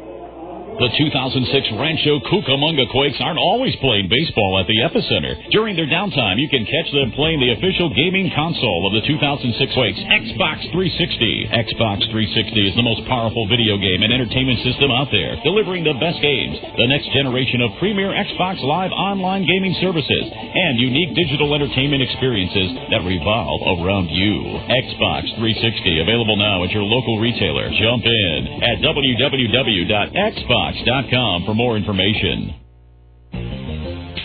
A few years ago, a small bank from Rancho Cucamonga started sending shockwaves through the banking industry. Vineyard Bank rolled through Southern California with a creative force that is changing the way we bank. We created small ripples at first, with innovative ways to move money quickly and effectively, where it would help businesses and families the most. Then our reputation grew stronger thanks to personal bankers with a can-do attitude committed to building lasting relationships. Vineyard Bank's financial performance was off the scale. A fast-growing bank with a rising stock. New, customer-friendly branches offering easy access to your money, opening throughout the Southland. Online banking on our award-winning website at www.vineyardbank.com. That's Vineyard Bank, proud to be your hometown bank, proud to support our hometown team. For more information, please call 1-800-442-4996. That's 1-800-442-4996.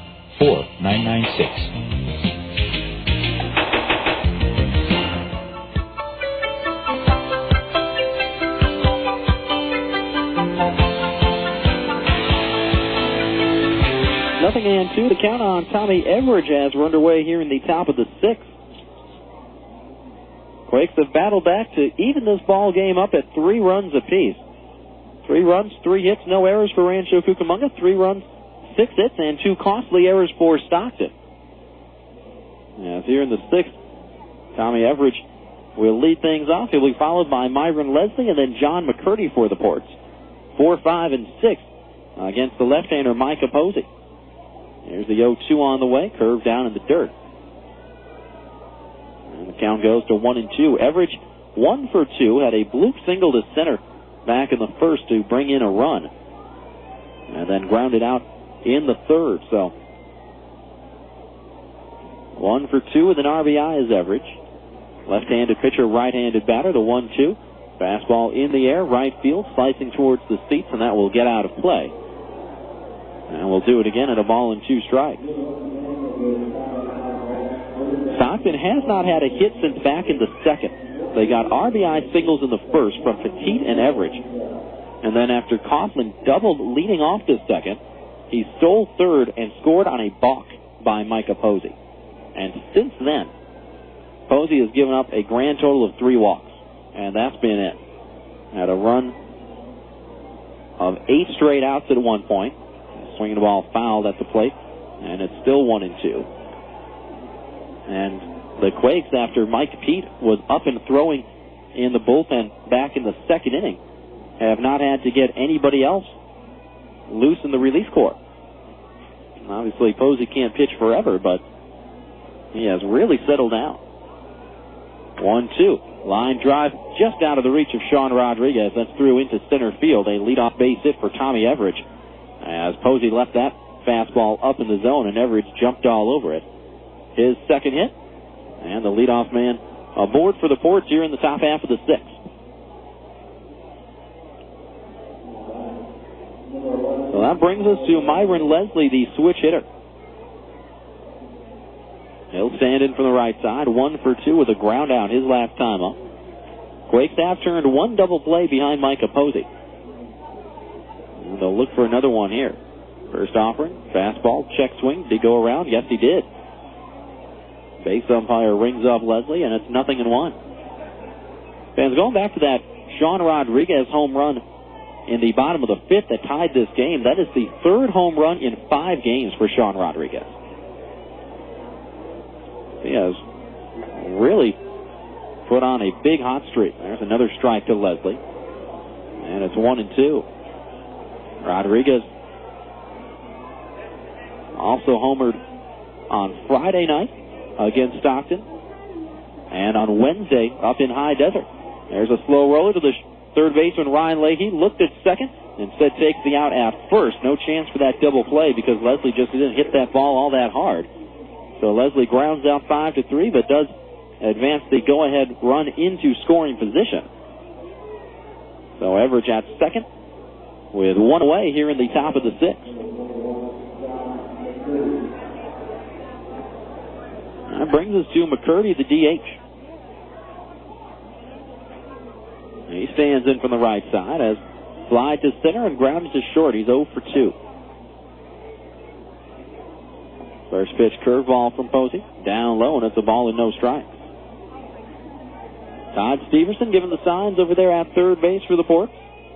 Darren Bush, the hitting coach, and former Quake, is coaching at first for Stockton. 1-0, curveball, little bit outside, 2 balls and no strikes. John McCurdy, a .275 hitter this season. Couple of home runs and 6 RBIs. Doesn't get cheated at the plate. Only 4 walks in 31 games for McCurdy. 2-0 in the air, right center field, hit pretty well. And this one is going to split the outfielders and get into the gap. Tommy Everidge coming around third. He's going to score. It's a stand-up RBI double for John McCurdy. As Everidge comes in to score, and just like that, Stockton retakes the lead. It's 4-3. That's the 7th RBI of the year for John McCurdy. Picks up his 4th double.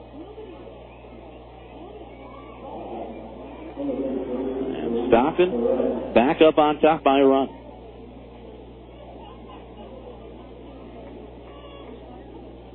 And now McCurdy in scoring position for Luis Perez, the right fielder. He stands in from the right side. First offering, swung on and fouled off to the right. It's 0-1.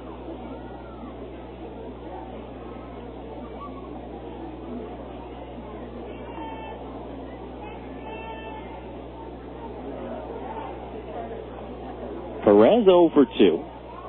Has grounded out twice.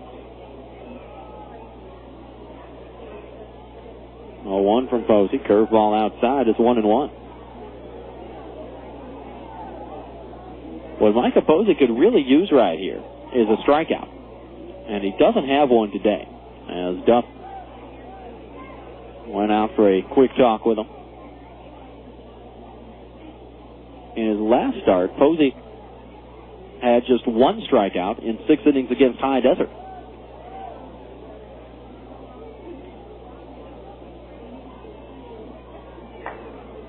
Couple of looks back to second. Now the 1-1. High chopper to the third baseman, Leahy. He'll look McCurdy back to second and takes the out at first. Nicely done by Ryan Leahy. Score that one 5-3, and there are 2 away. Quakes down 4-3 here in the top of the 6th. And with 2 gone, here's Cameron Coughlin, the left fielder.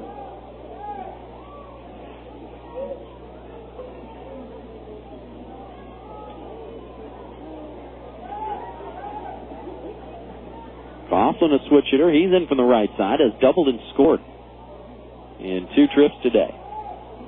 First pitch, fastball, strike at the knees. It's 0-1. Coughlin hitting .235, no home runs, and 13 runs batted in.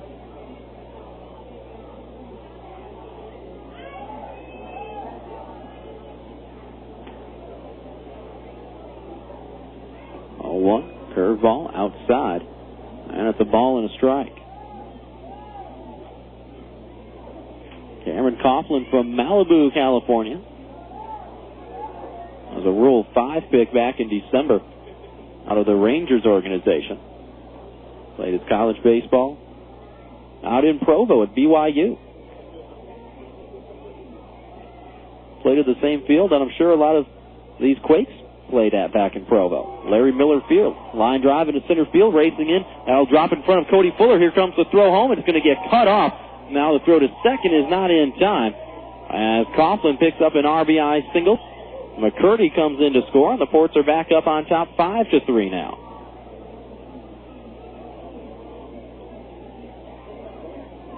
Coughlin didn't get all of that ball, but was able to sink it down in front of Cody Fuller out there in center field, and Fuller's throw was offline as it got cut off. And that might be it for Micah Posey. Bobby Mitchell is out of the Quakes dugout, going to take the ball from Posey, and we are going to have ourselves a pitching change here in the top of the 6th. So Micah Posey settled down over the previous 3 innings, faced just 1 over the minimum, but got back into trouble here in the 6th, gives up 2 runs on 3 hits as the Ports have retaken the lead at 5-3. So a pitching change here in the top of the 6th.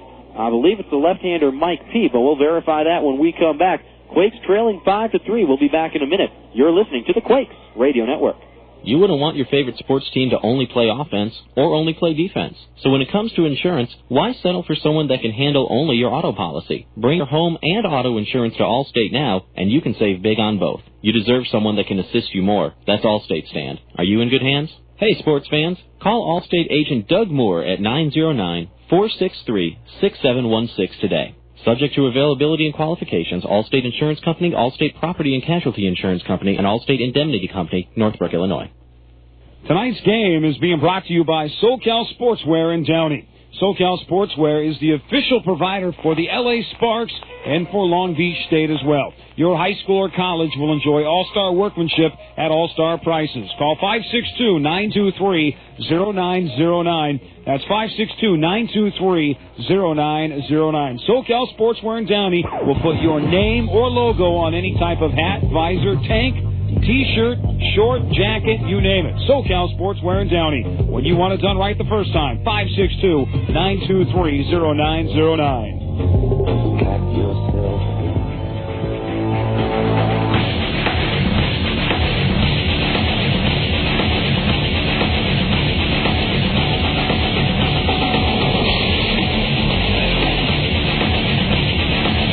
So as we expected, it is the left-hander Mike Pete who comes on in relief for the Quakes here in the top of the 6th. This is the situation that Petey comes into. Quakes are down 5-3.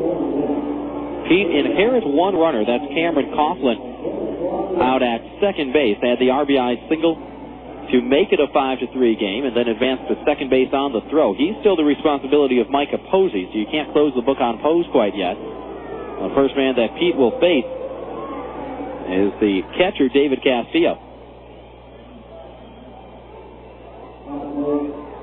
The left-handed pitcher, right-handed batter. Castillo is 0 for 2. It's going to be 0 for 1 with a walk and a ground out. Fans in from the right side. Let's tell you about Mike Pete. Vitals on him, a lefty, 5'11", 175 pounds. He's from Brandon, Florida. Signed as a free agent out of the University of Florida last year. And Pete on the season, a record of 1-1. A 3.13 ERA in 15 appearances out of the bullpen. First pitch home. Curveball outside. It's 1-0. Pete has worked 23 innings. Only given up 8 earned runs over that stretch and allowed 21 hits in 23 innings.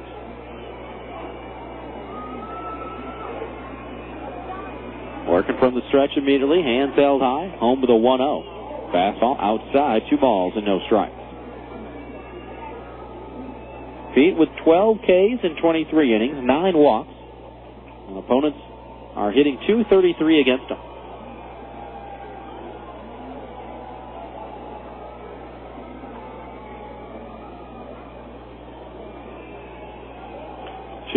Line foul into the picnic area there on the third base side, and a nice leaping catch by a fan on the carom. And the count goes to 2-1.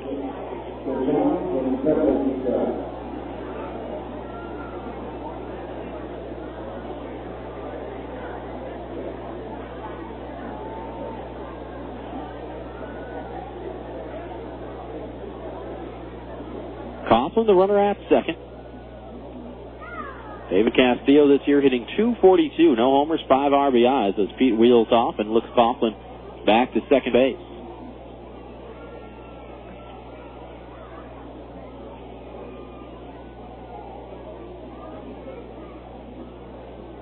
Reports with 2 in the first, 1 in the second, and 2 here in the sixth.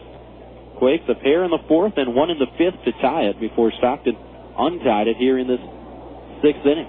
Curveball outside, 3-1.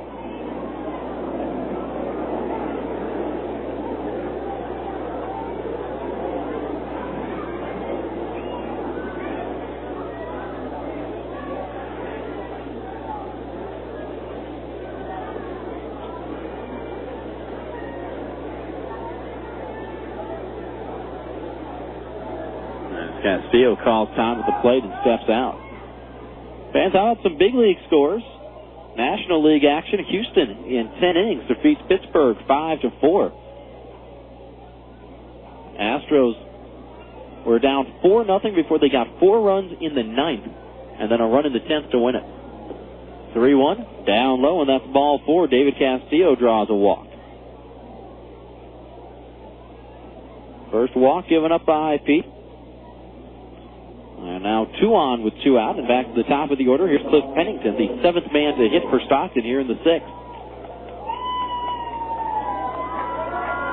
Jason Bay homered again for Pittsburgh in that game with the Astros. Bay very quietly has 16 home runs. But he's doing it in a lot of anonymity up there in Pittsburgh. First offering to Pennington. Curveball down low. It's a ball and no strikes. Elsewhere, Philadelphia avoided a sweep at the hands of the Milwaukee Fighting Brewers, as the Phillies defeat former Helena Brewer Dana Eveland 6-2, the final there. Eveland falls to 0-2. Ryan Madsen, the winner. He's now 5-3. Home runs in that game from Corey Koski from Milwaukee and Ryan Howard, sophomore sensation, his 17th of the year for Philadelphia. Cincinnati avoided a sweep as they came back with 2 in the 8th and 2 in the 9th to beat Arizona 5-4. Jose Valentin with a walk-off home run at Great American Ballpark for the Reds. That made a winner out of David Weathers. As Cincinnati also got home runs from Ryan Friel and picking machine Scott Hatteberg. That one outside. And it's 2-0. The pitching coach, Eric Bennett, will come out for a talk with Mike Pete.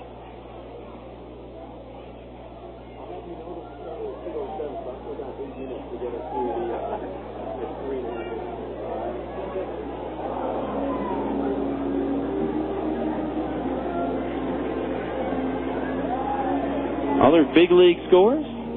Carlos Beltran with his 14th home run of the year to help El Duque, Orlando Hernandez, get his first win in a New York Mets uniform. Metropolitans over the Marlins 7-3 down in Miami.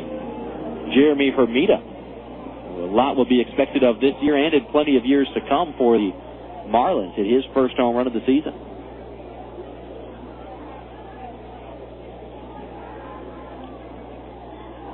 The 2-0 to Cliff Pennington. There's a strike. 2-1 on the former Texas A&M Aggie now. Quakes out 5-3 here at the top of the sixth. Forts with runners at first and second and 2 away.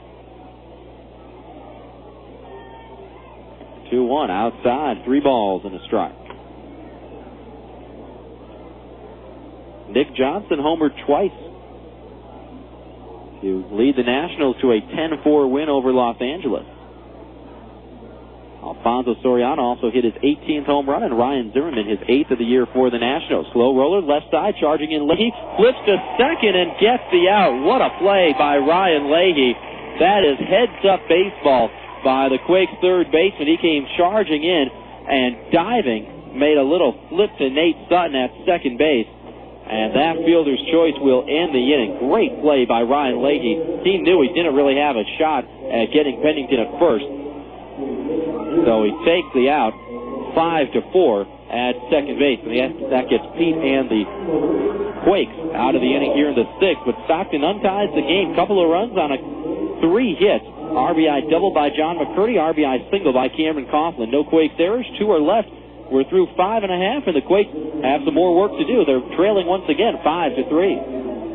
For 60 years, you've included Best Western in your family's summer vacation. To say thanks, the Best Western hotels of California, Hawaii, and Nevada are offering a limited edition $50 Best Western travel card and up to 20% off your stays with their baseball fan rate. Experience the best summer ever with the Best Western hotels of California, Hawaii, and Nevada, because when you stay any 6 nights with them through August 19th, you'll receive a $50 travel card to use toward a future Best Western stay anywhere in the world, including the 338 hotels in California, Hawaii, and Nevada. Visit them today at bestwesternbaseball.com or call 866-743-8738. And remember to book the baseball fan rate. Faucets leaking, termites feasting, fishing, tackle, paints and spackle, tubs, jacuzzis, tapes and movies, everything from A to Z. Tile and lumber, tons of plumbers, elevators, coffee makers, radiators, party favors. Take a look and you'll see. Let your fingers do the walking, yellow book, not the other book.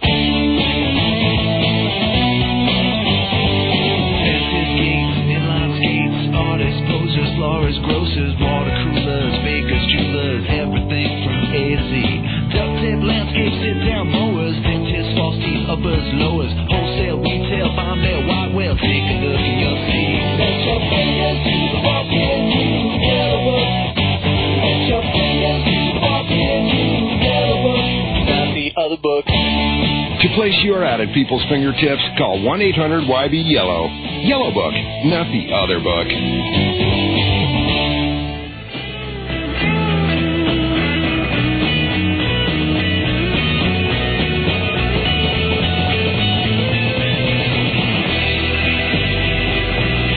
Bottom of the sixth, and Baltazar Lopez will lead it off for the Quakes.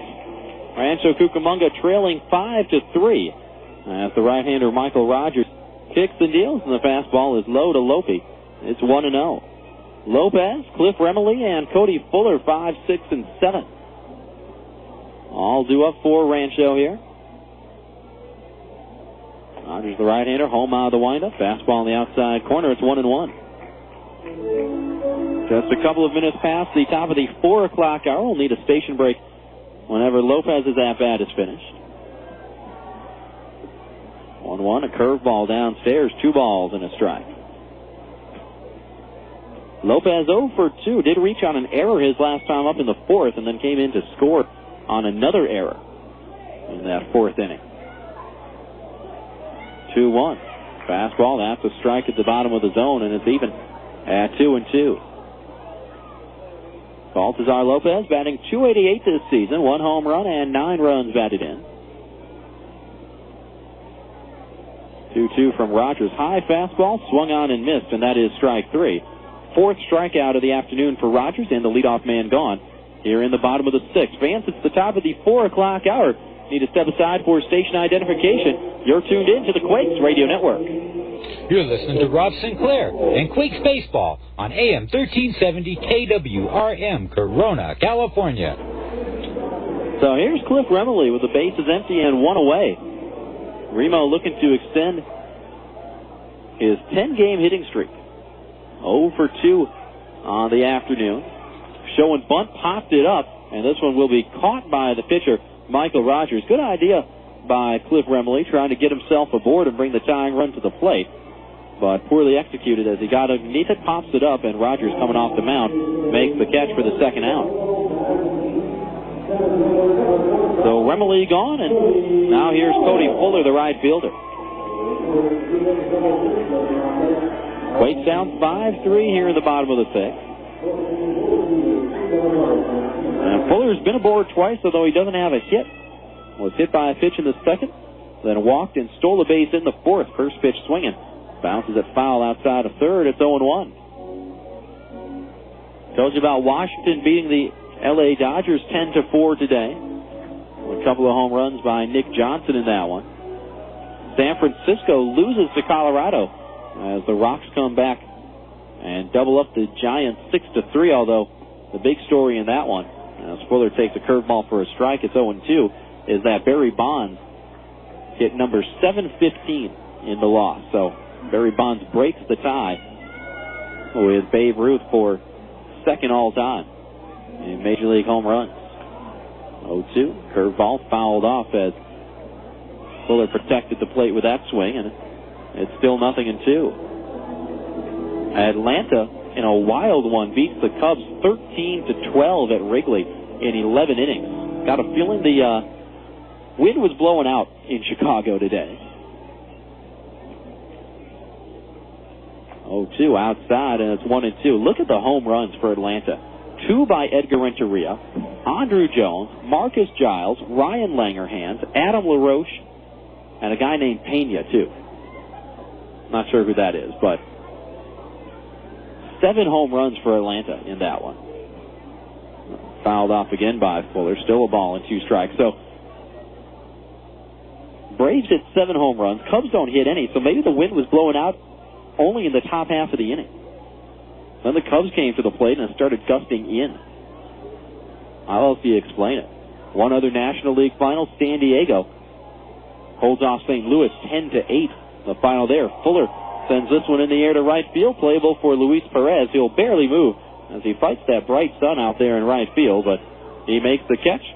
Fuller retired, and the Quakes go in 1-2-3 fashion against Rogers here in the bottom of the 6th. No runs, no hits, no errors, and none left.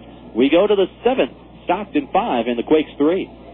Friends and family visiting you this summer? Don't worry. Add a room instantly by calling your friends at the Red Roof Inn. Red Roof Inns offer quality rooms, friendly service, great rates, and kids stay free. Plus, as a Ready Card preferred member, you'll earn points towards free room nights. With 360 Red Roof Inns nationwide, you'll find locations everywhere, including Ontario, San Dimas, and Victorville. Visit us today at redroof.com or dial 800-RED-ROOF.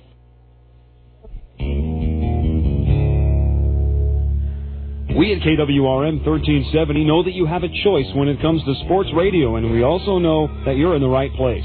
By airing the local games that matter most to you, KWRM is your Orange County and Inland Empire sports leader. Whether it's professional baseball, college basketball, or high school football, no one delivers the best and exciting local play-by-play like KWRM. Check out our new website at KWRM1370am.com. That's KWRM1370am.com, and thanks for being a part of our all-star lineup. You wouldn't want your favorite sports team to only play offense or only play defense. So when it comes to insurance, why settle for someone that can handle only your auto policy? Bring your home and auto insurance to Allstate now, and you can save big on both. You deserve someone that can assist you more. That's Allstate stand. Are you in good hands? Hey, sports fans, call Allstate agent Sal Ayala Jr. at 909-984-8528 today. Subject to availability and qualifications, Allstate Insurance Company, Allstate Property and Casualty Insurance Company, and Allstate Indemnity Company, Northbrook, Illinois.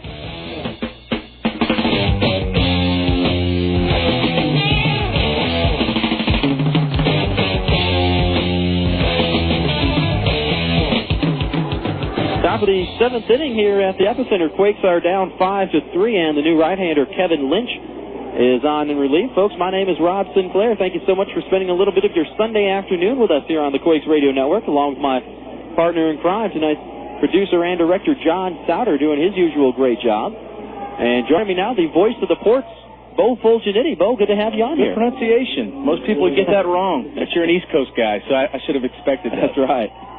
As Gregorio Petit stands in from the right side, first offering from Kevin Lynch, the right-hander, is a strike.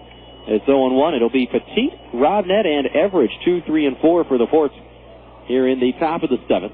Again, Stockton leading this ball game 5-3. Ports trying to avoid a sweep at the hands of the Quakes this weekend. Outside there from Lynch, and it's 1-1. So Mike Heath goes a third of an inning. Got the final out there in the 6th, and now Lynch on here in the 7th. Lynch, a right-hander from Fort Pierce, Florida, 6'2", 200 pounds.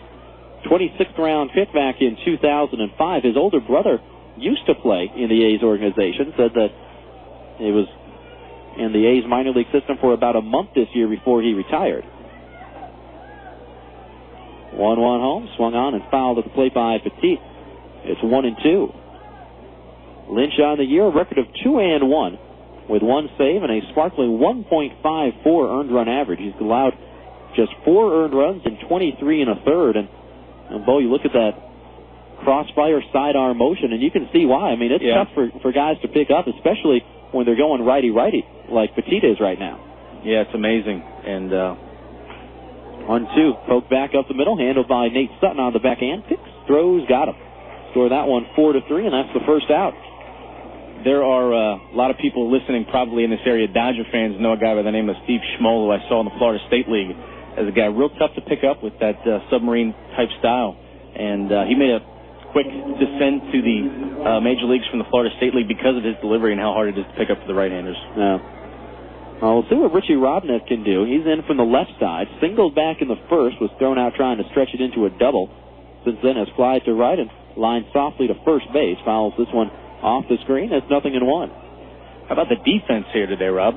Yeah, it's been excellent, especially that play that Leslie made on that pop fly back in, what was it, the 5th, I believe.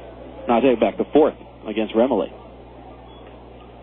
That's par for the course for him this year. He has done a sensational job at the hot corner. Back kind of coming around a little bit slower, but for a big guy, his hands incredibly soft, his feet incredibly quick, and he's done a nice job for us. 1-1 down and away, 2 balls and a strike on Richie Robnett. Sitting 268, team leader with 7 home runs. And 23 driven in for the Ports this year. Outfield shaded around towards right, looking for Robnett to pull a little bit. And Lynch off the plate outside once again, 3-1. Well, Bo, I'd be interested to have your perceptions on the California League. You spent the last 2 years out east in the Florida State League. I spent the last 2 years out east in the Carolina League. As this one has popped up on the infield, back behind home plate. Duff has the mask off, and he'll make the catch, reaching back over his shoulder. Richie Robnett retired, and there are 2 away. Quakes down 5-3, but we're about 2 months into the season. What have been your impressions of the California League? As I expected, very much a hitter's league. Maybe not as much as I expected. We talked about that at great length off the air, but Florida State League is such a great pitcher's league because if you have a prospect, you're going to want to send him to the state of Florida in the hot weather for 3 or 4 months. So definitely better pitching in the FSL, but the hitting here has been just about a little bit less than what I expected, but definitely more than the FSL. Very high-scoring games from top to bottom. Here's Tommy Everidge in from the right side. First offering outside from Kevin Lynch, and it's 1-0. Definitely the wind has played a factor in quite a few ballparks that we've been in, especially here in the South, in the desert. I've not gotten used to see Mother Nature playing a role in the game as much as she has in Clear Channel Stadium. 1-0 outside, 2 balls, no strikes. Of course, Clear Channel Stadium, home of the Lancaster Jethawks. And have you been to Maverick Stadium in Adelanto yet? No, that's next month for us. Okay. Heard many stories about trips to High Desert as well. 2-0, a little bit high. And 3-0 the count on Tommy Everidge, who has a couple of hits. An RBI and a run scored in 3 trips this afternoon.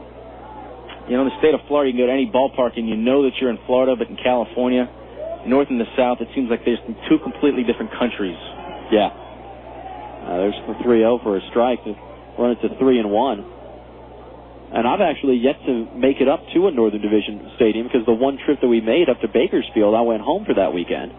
So Jason Anaforian, last year's voice of the Quakes, filled in.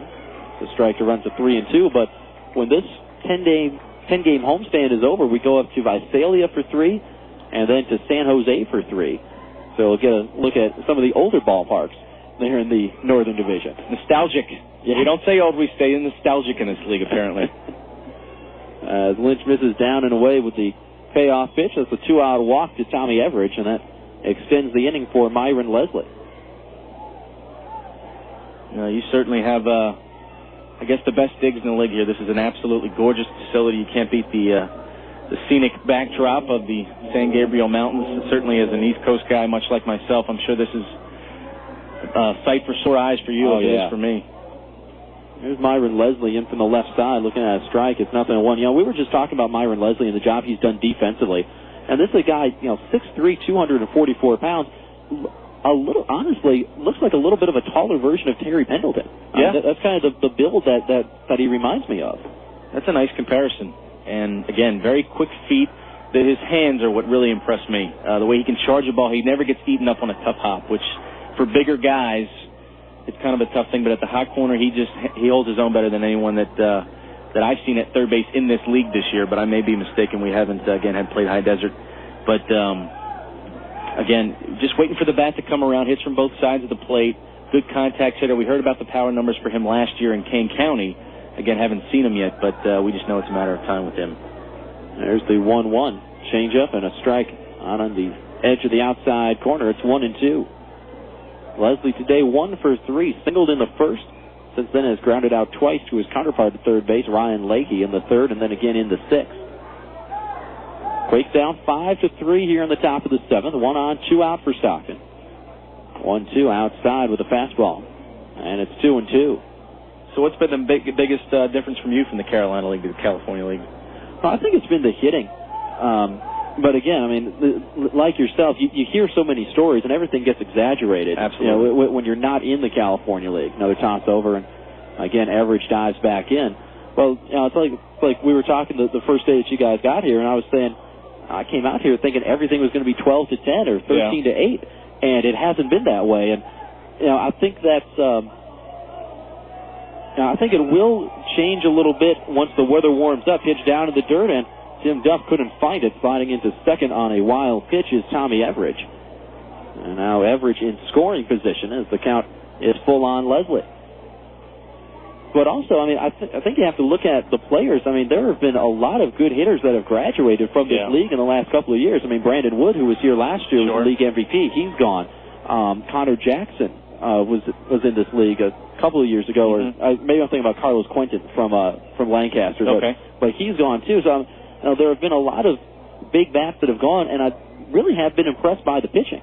3-2, and Leslie sends this one into routine left center field. Riley and Fuller are converging. It'll be the left fielder, Pat Riley, who makes the call and the catch. And that does it for Stockton here in the top of the seventh. So Kevin Lynch works around a 2-out walk, strands a runner in scoring position, and the Forts turned away empty-handed here in the seventh. No runs, no hits, no errors, and a runner left. Fans, you know what time it is. Get on up and stretch them out. To the bottom of the seventh we go. Quakes trailing the Forts 5-3. When you're looking for a contractor, you want to work with a professional. Around here, the place to call is Summit Construction. They're the residential and commercial contractor where quality construction is guaranteed. They specialize in all areas of residential construction. They build top quality homes, do room additions, and even can build you a custom swimming pool or spa. With 25 years of experience, they do it all. For a free quote, call 909-821-2840 or see them online at summitpools.net. Summit Construction, where quality is guaranteed. Galliano Winery, located at 1431 Wineville Road in Mariloma, California. In business since 1927, the Galliano family's roots run deep in Cucamonga Valley's winemaking history, offering a unique array of 25 varieties, including award-winning wines as well as custom label. The Galliano tradition continues to grow in the Inland Empire. Try the latest award-winning wines in a relaxed country atmosphere of the tasting room. Enjoy a tour of our landmark complex or relax in the beautiful picnic grounds. To reach Galliano Winery, call 909-685-5376. That's 909-685-5376. Or stop by Monday through Saturday, 9 a.m. to 6 p.m., and Sunday, 10:30 a.m. to 5 p.m.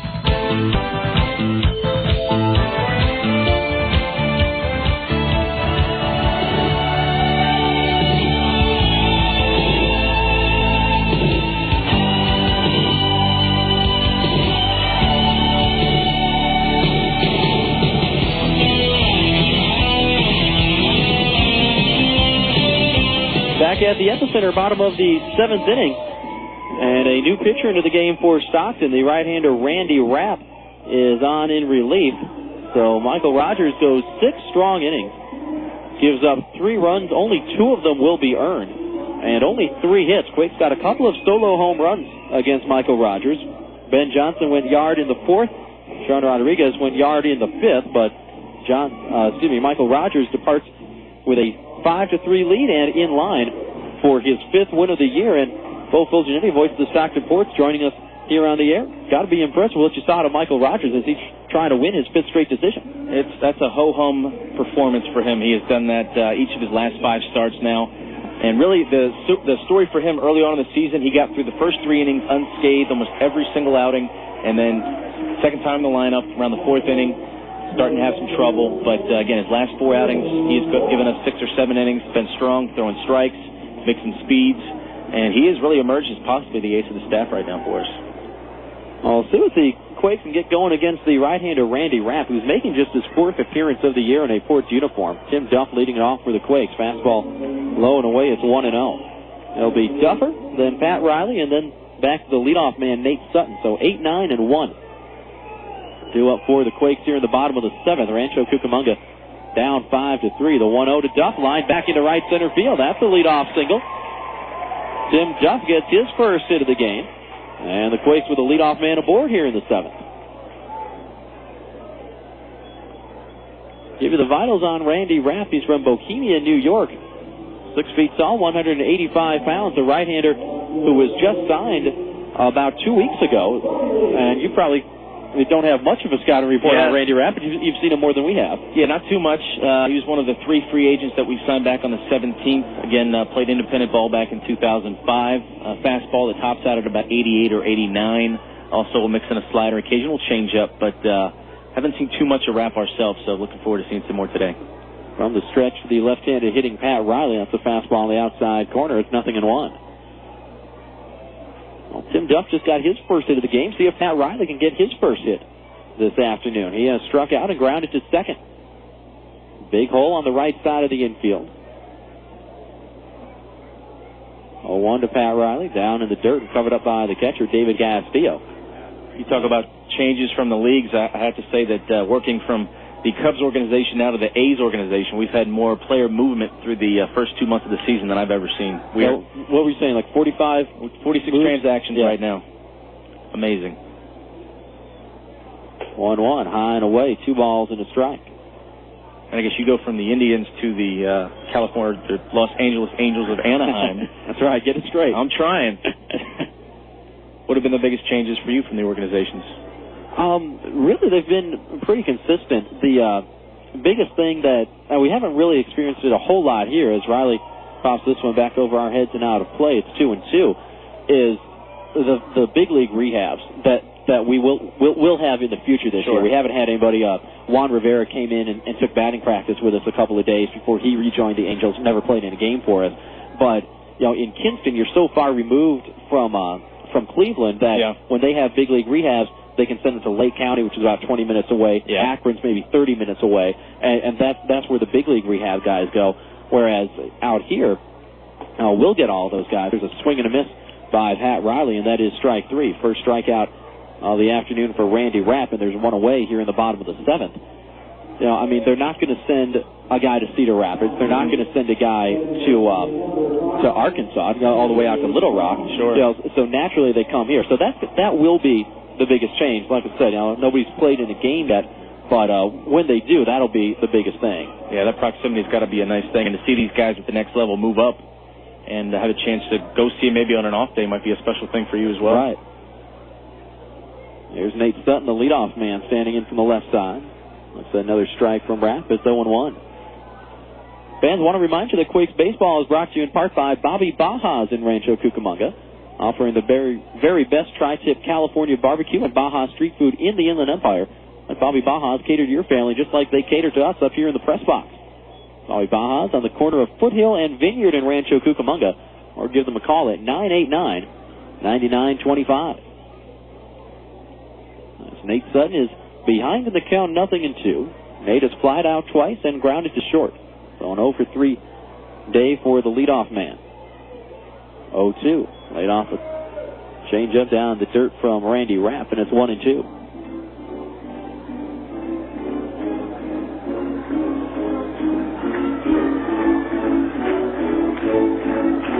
Now, something that I found interesting about your guys' roster, Bo, is all the first-round picks, all the high-level picks that have come to Stockton and at least spent part of the year here. I mean, like you said, you've already had 46 roster moves. That's about 26 more, maybe 36 more than the Quakes have had this year. Down low, and it's 2-2. But you know, talk about the makeup of this roster, because I've got to imagine it's a little bit surprising to see this ball club sitting at 4 games under 500. It is, but you never know what to expect when you have a team with 6 first-round picks, which was the number when we started with our active 25 on opening day on the 6th of April. And that's because of a few reasons, and I'll tell you after this pitch. 2-2 down low, and it's gone full. You got your high-round picks who are just joining the team from 05. Of course, Cliff Pennington drafted out of Texas A&M at the shortstop position, and Travis Buck, a sandwich pick who's moved up to Double-A.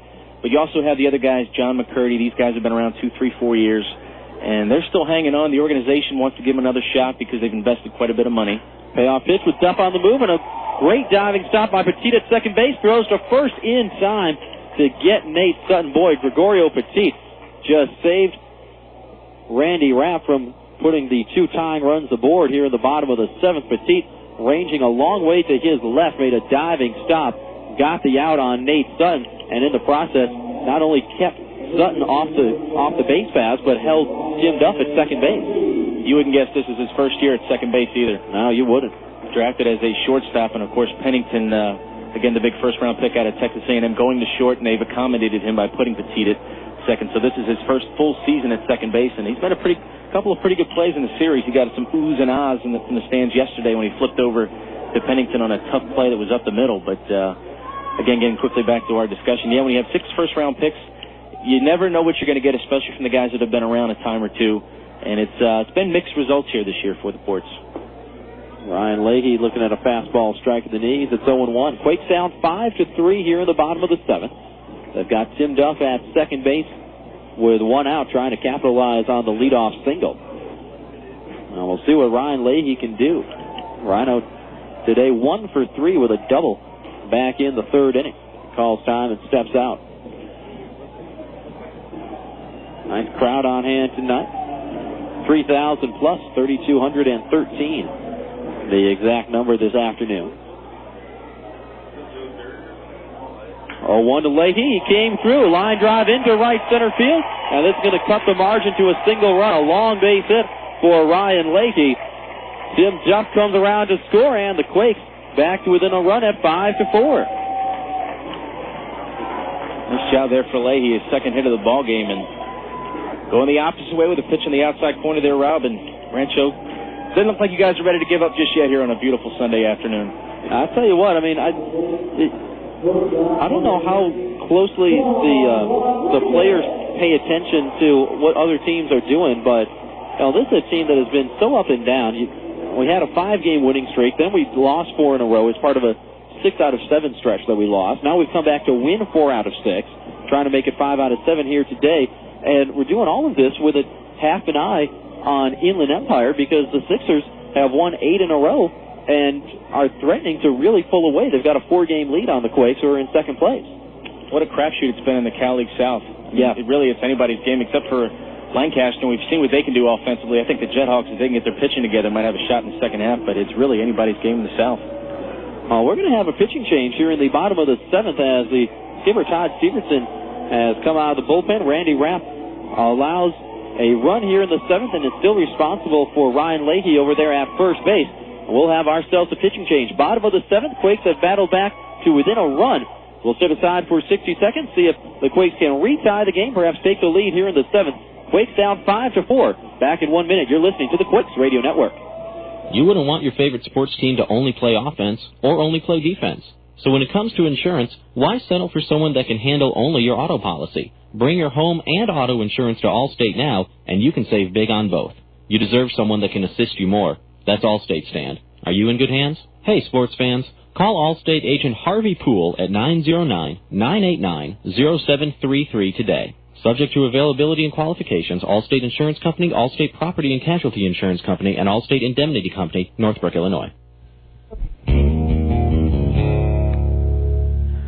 We at KWRM 1370 know that you have a choice when it comes to sports radio, and we also know that you're in the right place. By airing the local games that matter most to you, KWRM is your Orange County and Inland Empire sports leader. Whether it's professional baseball, college basketball, or high school football, no one delivers the best and exciting local play-by-play like KWRM.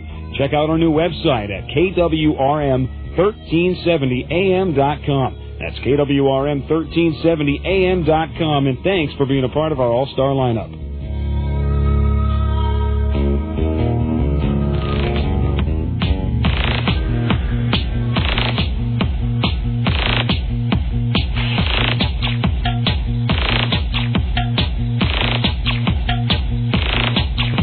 So it is the right-hander Jeff Coleman on in relief here in the bottom of the 7th for the Ports.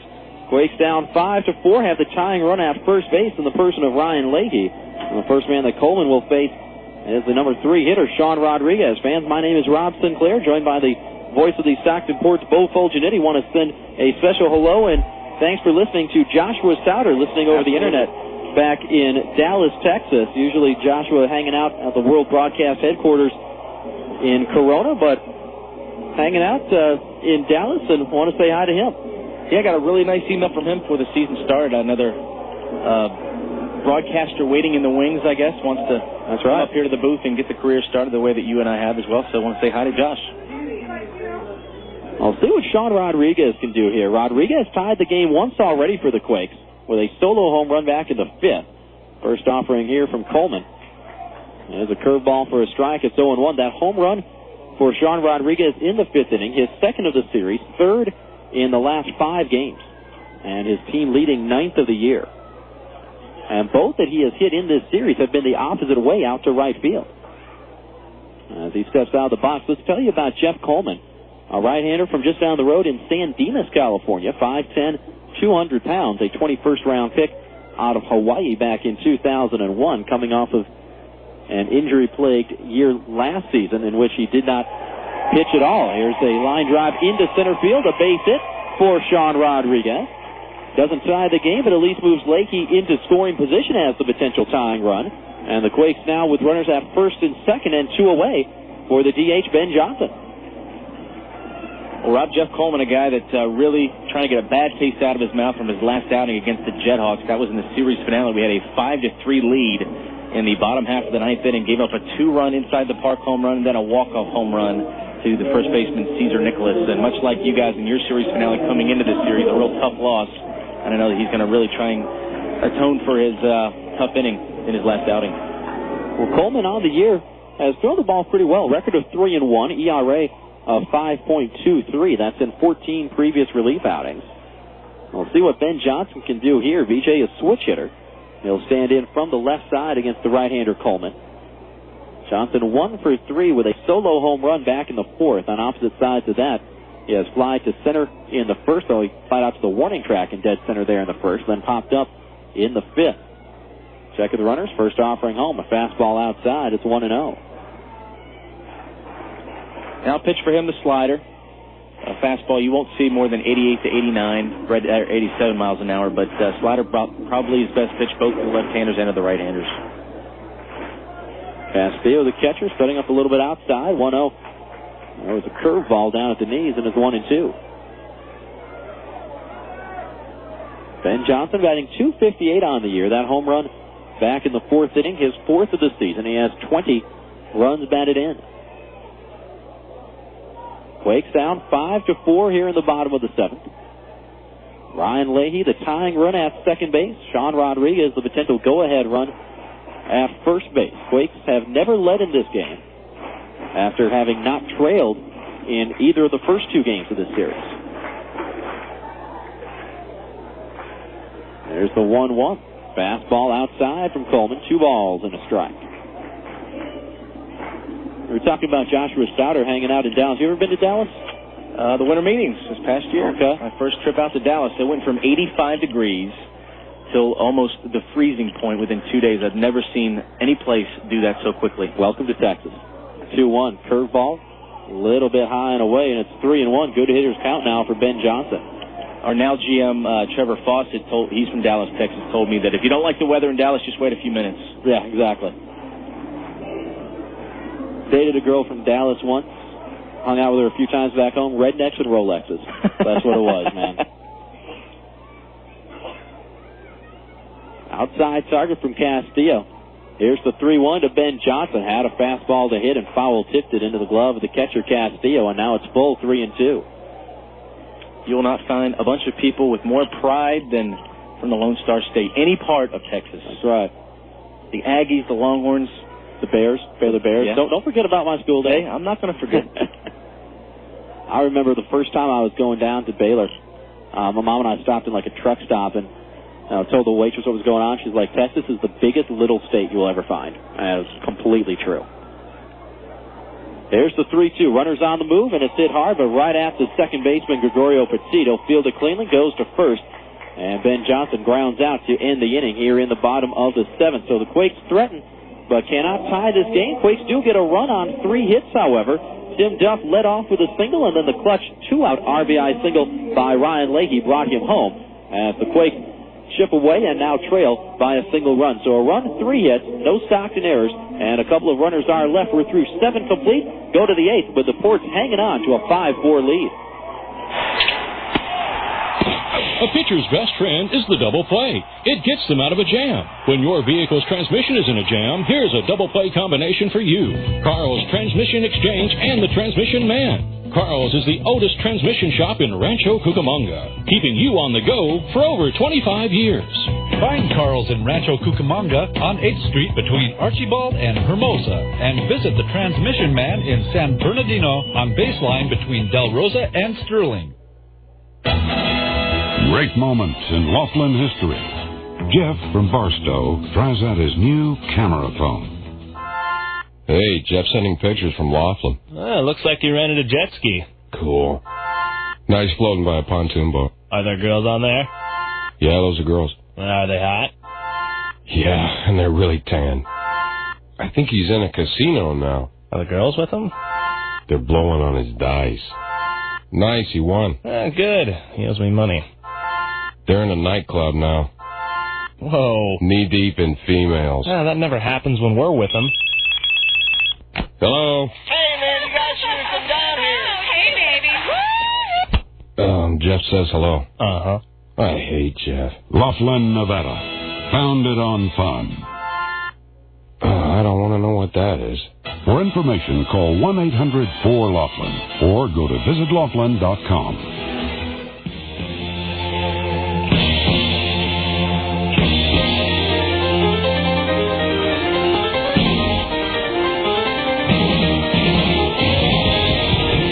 Kevin Lynch beginning his second inning of relief work for the Quakes here in the top of the 8th. Rancho Cucamonga has pulled to within a run, but still trails Stockton 5-4 as John McCurdy set a slider outside. And that evens the count at 1-1. McCurdy, Perez, and Coughlin 6, 7, and 8 due up for the Ports here in the 8th. John McCurdy 1 for 3 with an RBI double his last time up. There's a swing and a miss. It's 1-2.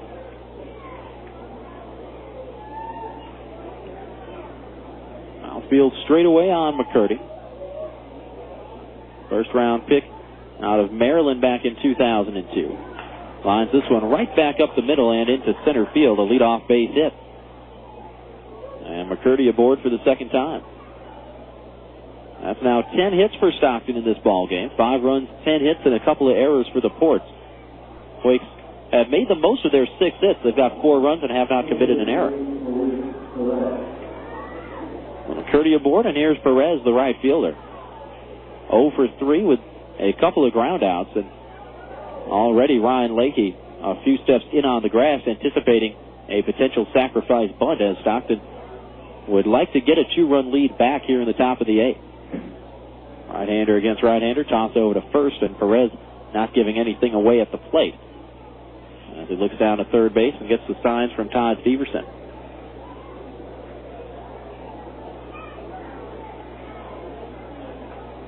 Middle infield, back at double play depth. Leahy still creeping in. Runner goes, throw down to second by Tim Duff is offline, and a nice play by Sean Rodriguez, who got a late break covering that second base bag to leave his feet and keep that throw from going into center field. Tim Duff never hesitated on the throw. He was gunning all the way, but McCurdy steals second base and goes into scoring position as the count is 1-0 on Perez. Yeah, definitely a nice job by Rodriguez. That had McCurdy going to third written all over it, but keeps him at bay at second and keeps the insurance run off the bag at third, at least momentarily. So now do you keep the bunt on for Perez, perhaps? He will show bunt, brought it back, and took a strike on the inside corner. And Perez not crazy about that call. It evens up at 1-1. Luis Perez, an interesting case. Second year here in the California League. Really getting a chance to start now with the absence of Travis Buck, who's moved up to Double-A, and kind of readjusting his approach to the game as a starter. He's played left center and right field tonight, but see if he can do the little things that count here for Stockton, like getting this bunt down. Right-hander against right-hander. Lynch with a look back to second. Bunt down, but foul back to the backstop. And now it is 1-2, so now how big is that stolen base by John McCurdy? More than likely you take the bunt off with 2 strikes because of, you bunted in foul ground with the strikeout now. But Stockton already had McCurdy into scoring position. I would have to think he'd be swinging away right here. No doubt about it. Although even with 2 strikes, Lopez still a step behind the bag at first, and Leahy tiptoeing in on the grass at third. They're going to show bunt anyway. Reach for it, missed it, and that is strike 3. So they kept the bunt on, and Perez can't get it done. That is the first strikeout for Kevin Lynch, and how about that's the first strikeout for Quakes pitching today? Never would have guessed. Micah Posey worked into the 6th, did not have a strikeout in 5 2/3. Pete got a fielder's choice for the only out that he recorded. And then Kevin Lynch worked the scoreless 7th, but got a ground out, a pop-up, and a fly to left. Now a strikeout for the first out here in the 8th. Here's Cameron Coughlin. He'll show bunt, pulls it back. And Lynch down low for ball 1 as Duff goes out for a toss. Definitely stark contrast from what we saw in Game 1 with Jose Orndondo, who was absolutely dominant. I guess the 4th time this season he has struck out 9 batters in a ball game, and talked with some of our guys after the game. They said last night, are there any pitchers here on the staff that don't throw 92, 93 plus? It's amazing. It's like we were talking about when Anthony Ortega came in for the 9th inning. Yeah. It was the first time that Ortega had pitched at home, and, it's hard to tell sometimes the difference between, 89 and 93. I mean, it looks fast. You can tell it's a fastball, but you can't tell how fast it is until you get the radar gun here, and Ortega came out of the pen throwing 93, 94 on the corners, and that was very impressive. Fastball up high there from Lynch. It's 2-0. And here at the epicenter, you have the radar gun right behind the plate. Probably the most accurate reading I've seen from any other teams or ballparks in the league. Certainly, we've tried to get our gun at being around the ballpark a little bit closer. We're typically maybe 1 or 2 miles per hour off, but you guys are right on the money. Coughlin slices this one into the picnic area down on the third base side. And he'll run it to 2-1. Quakes down 5-4 here in the top of the 8th. Stockton with a runner at second and 1 out. That's John McCurdy at second base. Cameron Coughlin, the man at the plate, has had a good game this afternoon. 2 for 3, a double, a run scored, a stolen base, and an RBI his last time up in the 6th. which accounted for Stockton's 5th run. So that's holding up as the difference right now. Down and away from Lynch, it's 3-1. I think Conklin's got the best example of what we have as game speed on the roster. I don't know, we haven't seen a stopwatch on him, but from home to second on a ball in the gap, he gets to second base probably as quick as anybody in the active 25-man roster for the Ports. 3-1 on the way. Drove this one out towards right center field. Hit it well. Cody Fuller on his horse going back. This is going to get over his head. And this is going to be extra bases for Cameron Coughlin. McCurdy around third. He's going to jog in.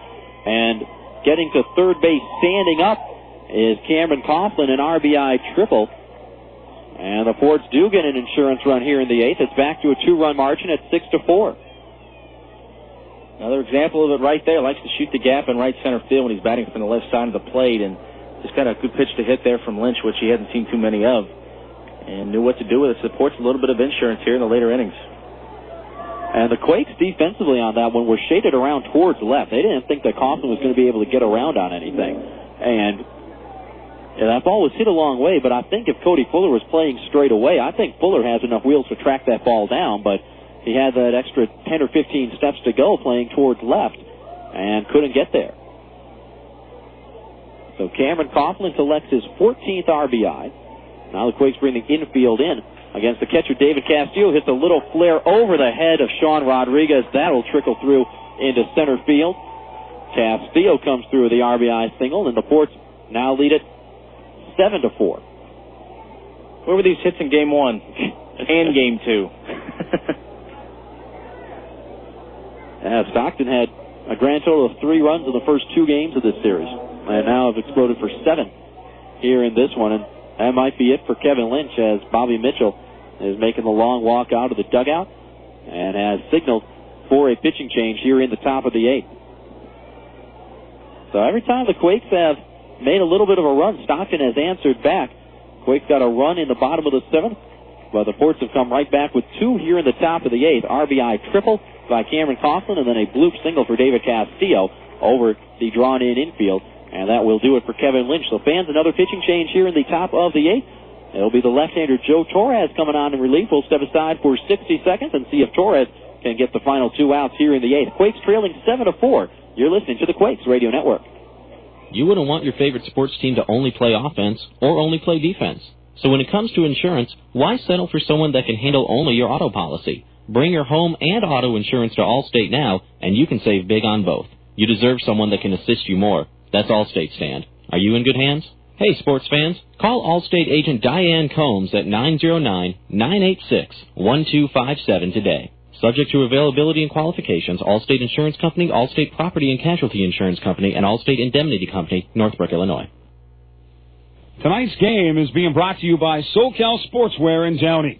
SoCal Sportswear is the official provider for the LA Sparks and for Long Beach State as well. Your high school or college will enjoy all-star workmanship at all-star prices. Call 562-923-0909. That's 562-923-0909. SoCal Sportswear in Downey will put your name or logo on any type of hat, visor, tank, T-shirt, short, jacket, you name it. SoCal Sportswear in Downey. When you want it done right the first time, 562-923-0909.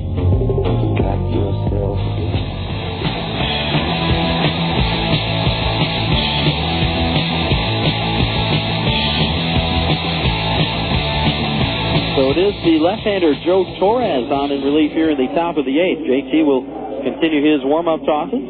Quakes are trailing 7-4 here in the top of the 8th, and Torres will inherit 1 runner from Kevin Lynch. David Castillo aboard at first, as Torres will face the switch hitter Cliff Pennington, who will turn around and bat right-handed. It's been a slow start for Cliff Pennington this year. He is 1 for 4 with a double and a run scored today, but came into the game hitting under 150, and certainly not what the A's expected after he set every offensive high for A&M last season in the college ranks. Huge expectations for Pennington. Obviously, he's a defensive first kind of guy. They love his glove at shortstop. He's done a nice job with the glove. Bat's slow to come around. He's also had a hamstring injury that kept him out the past 2 weeks, so slowly coming around this season for the Ports. Torres out of the stretch, home with a fastball strike to the knees. It's 0-1. I don't think they'll ever project him as a home run hitter. He is a good, compact swing, but hitting from both sides of the plate, trying to adjust to pitching at this level, it's been a tough adjustment for him. Infield hoping for a ground ball and a chance to turn two. Torres down and away there. It's 1-1. Vitals on Joe Torres, a left-hander, 6'2", 195 pounds, a former first-round pick out of high school back in the year 2000. Missed all of the 04 season with Tommy John surgery, then struggled in his return to the mound last year. And starting to pick it up a little bit here. Curveball outside, 2-1. You'll see the flashes from Joe Torres, and he'll still yet be plagued by bouts of inconsistency. But the velocity starting to come back. He rushed back last year. Velocity starting to return. Feels 100% healthy. Still has that great curveball. And might get out of the inning here. Bouncer to Leahy at third, to second for one, on to first. Not in time as Cliff Pennington feed it out, but a fielder's choice. Castillo, the lead runner, erased 5-4. And there are two gone here in the eighth. A lot of fielder's choices in the scorebook this year for Pennington. Hits in a lot of ground ball situations. However, seemed to beat almost everything out down the first baseline. A great amount of speed, and he's been an exception to the rule as far as the A's organization allowing guys to run on the bases. He's been a stolen base threat, even though he hasn't been healthy this year. So he's at first, two away. And the inning continues for Gregorio Petit, who has been aboard 3 times. A single and a couple of walks for Petit as he stands in from the right side. Torres with a long look at first. Now will step off. Joe Torres this year 2-0 with a 3.79 ERA. But again, you go back to the consistency issue. 19 strikeouts in 19 innings. That's good. But 22 walks in those 19 innings as well for Torres. And the first off run outside, it's 1-0. Strikeout to walk ratio is such a big thing at this level, and you look at that being the Achilles heel for a lot of young guys. We've got a few guys. Brad Sullivan, who you saw last night, a former first-round pick. He's had a tough time with location. It's been the second year in a row that he's dealt with that as well. So a lot of good stuff, but location. 1-0. There's that big curveball, 71 miles an hour at the knees, and it's 1-1. Something I want to ask you about is we see Todd Steverson giving the signs over there at third base. Talk about this coaching staff for Stockton, because everybody is back for a second year, as opposed to the Quakes, where only the pitching coach, Eric Bennett, returns. Bobby Mitchell is new, and Craig Graybeck, the hitting coach, new as well. Toss over to first, and Pennington's back easily. There is continuity that I think is a beneficial thing for the staff here. Todd Steverson, really former player, didn't really do too much in the big leagues, but a big minor league career, is a player's manager. Just kind of let guys go out and do the things that they know they can do to succeed. Darren Bush, very quiet, but a student of the game. He is a stat hound. I give him 22-page stat packs, and it's still not enough. Petit swings and fouls this one over towards the 6'10" bat boy, Steven Johnson. I just like making up numbers for Steven Johnson. He's a behemoth. He's a great kid. I think he's like 16, just passed his driver's test a couple of days ago. North Johnson's son, our general manager, North and Anita, Anita does our food and beverage here. And I mean, Steven's going to end up being like 8.5 feet tall, I'm pretty sure. He's a man-child down there. Oh, he is. We noticed that in game one, and yeah, he's going to be scraping skies before his days are done, that's for sure. But if you ever have a chance before the season's over to sit down for 2 minutes with our pitching coach, it'll be either time well spent or at least the most entertaining 2 minutes that you'll spend in a while. Scott Emerson is he's on another planet altogether. Emo, as we call him, he's a former left-hander. All left-handers have a few wires loose upstairs. But the guy is absolutely amazing, and I told him he should be doing the Tonight Show and let Jay Leno take a few years off.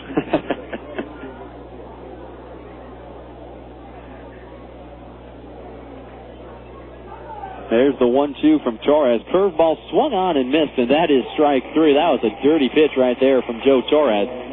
So he comes on, gets the fielder's choice, and then the strikeout to end things here in the top of the eighth, but not before Stockton gets a couple of runs across against Kevin Lynch.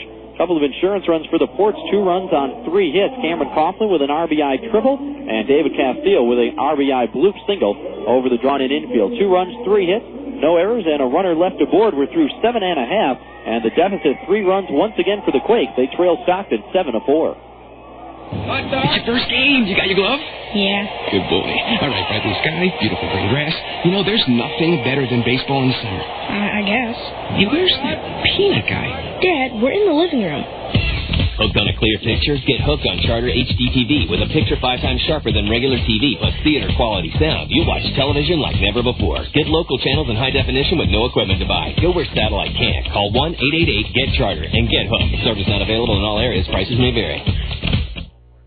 In baseball, it's good to have a player that can do it all. The same is true in business. If you're searching for business telephone systems, voice data cabling, and network services, Accent Computer Solutions Incorporated is the player who can do it all for you. Accent Computer Solutions has been providing state-of-the-art technology to businesses since 1987. They even offer 24-hour service. So call 481-4368 and put Team Accent to work for you. You can also log on to teamaccent.com. Accent Computer Solutions Incorporated. We can handle it. This is Rob Sinclair, the voice of the Quakes, the Ontario Airport Marriott. If you're looking for a great place to eat, the Ontario Airport Marriott features the D Street Sports Bar and Grill, open daily from 11:30 a.m. to 1:30 a.m., the Pacific Grill for the fine diner, or stop by the 24-hour Pacific Deli. The Ontario Airport Marriott is located at 2200 East Holt Boulevard, just off the 10 freeway. The Ontario Airport Marriott, a proud sponsor of your 2006 Quakes on the radio.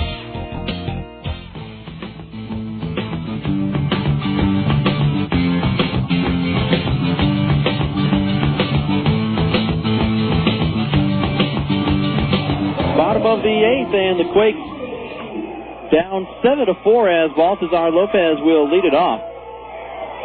Lopez will be followed by Cliff Remley and Cody Fuller. So 5, 6, and 7 due up for the Quakes. The right-hander Jeff Coleman beginning his first full inning of relief after getting the final out in the bottom half of the 7th. First offering to Lopez, a little half swing on a high fastball and couldn't connect. It is 0-1. Lopez 0 for 3 this afternoon, reached on an error back in the 4th, and scored on another error. Outfield straight away on the native of Caborca, Mexico. And Coleman down low to even it up at 1-1. Fans, we want to remind you that Quakes Baseball is brought to you in part by Red Hill Barbecue of Rancho Cucamonga. Located at 8111 Foothill Boulevard on the corner of Foothill and Grove. Red Hill Barbecue is the home of the $3.99 lunch special. Give them a call at 920-0558 for catering information, or visit Red Hill Barbecue from 11 to 9 Monday through Thursday and 11 to 10 Friday and Saturday. 2-1 now the count on Lopez, sends this one foul down the left field side, and it's even up at 2-2. You've been here in Rancho for how many months now? I showed up at the end of January. So going on, 4 months now? Just about? 4 full months, beginning my 5th month next week. 2-2 to Lope, foul back. We'll do it again. Has there been a day yet that you've woken up, looked outside, and seen the San Gabriel Mountains, beautiful sunshine, no humidity, I may add, and say, yeah, this is getting old? No, I haven't. I mean, this, I'll tell you, a day like today is the Southern California that I signed up for. You know? Not one of those days where it's drizzly in the morning and then it keeps up later on. 2-2, little pop fly, shallow left center field, could be trouble. Pennington going out, not going to be able to get there. Little bloop single for Baltazar Lopez, and the Quakes get the leadoff man aboard here in the bottom half of the 8th. They brought me on in Stockton. They said it never rains. They just mentioned that it never rains during the summer. Spent about 2 or 3 months in the off-season. Should have bought a raft and just floated to work. Right. But, this is the time of the year that California is not a bad place to be. Well, and it's funny. I'll talk to the people back in North Carolina, and it's the rainy season in North Carolina. Yeah. I mean, and those poor folks in Kinston, I mean, they're pulling tarp 5 times a day, putting it on, pulling it off, putting it back on, pulling it back off. I mean, they're showing up at 8 o'clock and trying to get things ready. Yeah. So, and also, I mean, they run into trouble as Cliff Remley stands in from the left side and takes a fastball for a strike. It's 0-1. They run into trouble because, I mean, they don't have a city-owned facility. I mean, obviously here we get spoiled because the city, it takes care of the grounds, and Rex Whitney, our head groundskeeper, does a fantastic job. But I mean, he's got a staff of 5-6 guys that help, and if and when we need to pull the tarp, they're out there pulling it. As Remo fouls this one back over the screen, and he's in the hole 0-2. And plus, if they ever do need help, we've got 20 or 25 people on this staff back in Kinston. You've got 5 plus a couple of interns. And but no, this is absolutely perfect. Yeah. Well, I will say pulling tarp builds character. Everybody should have a good tarp pull at some point in their life. It builds character for about the first 2 or 3 times, and after that, it just devolves into a lot of complaining and moaning. Outside there, it's 1 and 2 on Remo. After 3 or 4 times, or for me, 3 or 4 hurricanes, character development kind of falls by the wayside a little bit. I've met several victims of the tarp monster in my day. There's a 1-2 to Cliff Remily in the air, right field, shallow right field. Perez coming in, still coming in. He'll make the catch. Baltazar Lopez goes back to first, and Remily flies out to right. Fans, we have reached the top of the 5 o'clock hour. Need to go ahead and step aside for station identification. You're listening to the Rancho Cucamonga Quakes Radio Network. You're tuned to Rob Sinclair and Quakes Baseball on AM 1370 KWRM, Corona, California. So 1 on and 1 out. Quakes down 7-4 here in the bottom of the 8th, and Cody Fuller will stand in for the right side. Cody 0 for 1, has been hit by a pitch, has walked, and has stolen his 7th base of the year. First offering, fastball strike, it's 0-1. Now Cody Fuller, a former wide receiver for Texas Tech University, played football and baseball. Is there anybody on the ports that has a 2-sport background or anything like that, though? Richie Robnett, I don't think finished his career, but I think he started in Fresno State, was going to play football. I'm not sure exactly. I didn't talk too much about his football career. None of the 25 active right now. So it takes a curveball on the inside corner, and behind in the count to the right-hander Jeff Coleman, 0-2. This is the finale of a 3-game series. Quakes open for a sweep, but Stockton with different ideas. Port's holding a 7-4 lead right now. 0-2 home, fastball outside. It's 1-2. Tomorrow, Quakes open up a 4-game series with the Lancaster Jethawks. 7:05 the first pitch tomorrow night.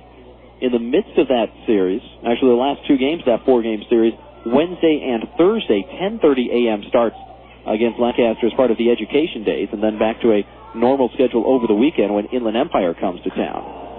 Fuller swings and fouls that one back, still 1-2. Well, where do the Ports go after this one? Well, we have an off day tomorrow. Head back home. I'm actually going to try to enjoy some Memorial Day, and then Tuesday we start things up at Banner Island Ballpark against the Beast, known as the San Jose Giants, defending Cal League champions, and they have certainly shown why they are the Cal League champions this year in the Cal League North. Yeah, how have you guys done against them? Only played them twice. Okay. We had a 4-game series and 2 rainouts in those 4 games. I thought we were going to make some of them up. 1-2, a curveball swung on and missed, and that is strike 3. First strikeout for Jeff Coleman. Fuller down swinging, and there are 2 away now with Baltazar Lopez still aboard at first. You're going to enjoy your time at San Jose. I will say that. It's a very small, intimate ballpark, but San Jose Municipal Stadium has just a real great atmosphere for a game of baseball. It's fans are right on top of you, great barbecue, good setting. I'll be interested to get your feedback after you go there and let me know what you think. First offering to Tim Duff down low, and it's 1-0 on Duffer. It's interesting that you bring that up because I was talking with John Rosen, the voice of the High Desert Mavericks, when we were up in High Desert, and he absolutely ripped San Jose. Really? He said that he hated broadcasting there, said that the fans were obnoxious and rude, and just said that it was it made it sound about as unpleasant as it could be. And wow. And you're sitting there saying that it's a great time. So I've got to imagine that the truth is somewhere there in the middle. But I look forward to it. 1-0 on the outside corner. It's 1-1. I mean, for me, that's one of the joys of coming to a new league is getting to see all the new ballparks and getting to to develop your favorite haunts in different cities and everything like that. Let's see, now John has told me he loves broadcasting in Visalia because that's the only place in this league where you broadcast outside. 1-1. Duff rips this one down the left field side, but it'll hook foul and end up in the Quakes bullpen. It's 1-2. And it was a nice experience being outside, as I'm sure you'll get a chance to find out. But after 3 games at Recreation Park, I was ready to pack up and head to a shelter. the equipment, everything, I started peeling like a snake. It was It was an interesting 3 games in Visalia. I know those are his favorite digs, so I'll have to get your experiences here. But, I mean, going from here at the epicenter, I'm sure everything else is going to be a little bit different. Yeah, absolutely. Coleman working from the stretch. The 1-2 to Duff. Hit on the ground. Foul outside of third base as Leslie backhanded it. And it remains 1-2. Tim Duff, 1 for 3 this afternoon. Singled and scored, leading off the 7th. Brought the Quakes to within 5-4, but Stockton came right back with a couple of runs in the top half of this 8th inning. And again, the Ports have never trailed. Had a 3-0 lead after the 2nd inning. Quakes came back, scored twice in the 4th and once in the 5th to tie it on Sean Rodriguez's solo home run. Then Stockton got 2 in the 6th to go up 5-3. Quakes got that run in the 7th, and Ports with those 2 runs we just talked about in the top of this 8th inning. 7-4 the score here in the bottom of the 8th. The 1-2 to Duff reached at and fouled away down the right field side. Luis Perez will give a passing glance to it, but that's well into the bleachers. And it's still 1-2. Pretty good battle here between Tim Duff and Jeff Coleman. We'll see if Coleman comes back with that slider low and away. Continues to do the out pitch, especially against the right-handed batters. And slider did not let him down in the series against Lancaster. There was a couple of fastballs that ended up being his Achilles heel. We'll see if he comes back with the hard frisbee right here. Baltazar Lopez, still the runner at first, led off this inning with a bloop single. 1-2 to Duff.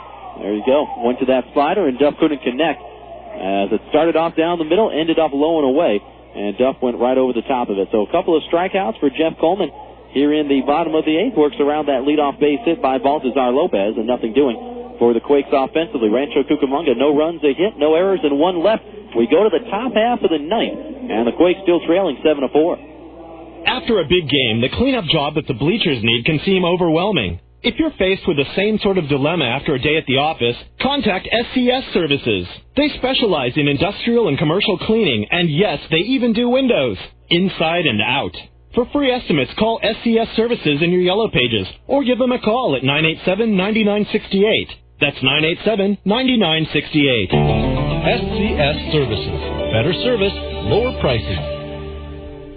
Hey folks, Rob Sinclair here to tell you about the good people at Nationwide Surveys and what they can do for your business. They can handle customer surveys, employee feedback, and even online and on-site data collection. That's Nationwide Surveys, reliable feedback, fast. Call them today at 1-800-252-0640 or visit them at nationwidesurveys.com. That's 800-252-0640 or online at nationwidesurveys.com. In baseball, there are day games, night games, and even the occasional twilight doubleheader. But you'll never see a first thing in the morning game. That's because mornings are for Farmer John. Whether it's delicious hardwood smoked bacon, savory sausage, or juicy ham steaks, they're all made fresh right here in the Southland. There's even Farmer John quick serve bacon and sausage. It's ready in seconds. So share your afternoons and evenings with the Quakes. But mornings are for you and Farmer John. Get fresh. Get Farmer John.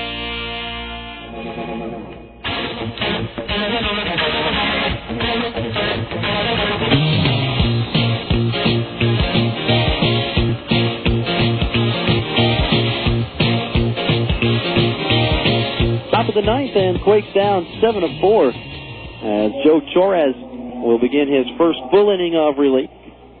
Got to work to the heart of the order for the Ports here in the 9th, beginning with Richie Robnett, the number 3 hitter.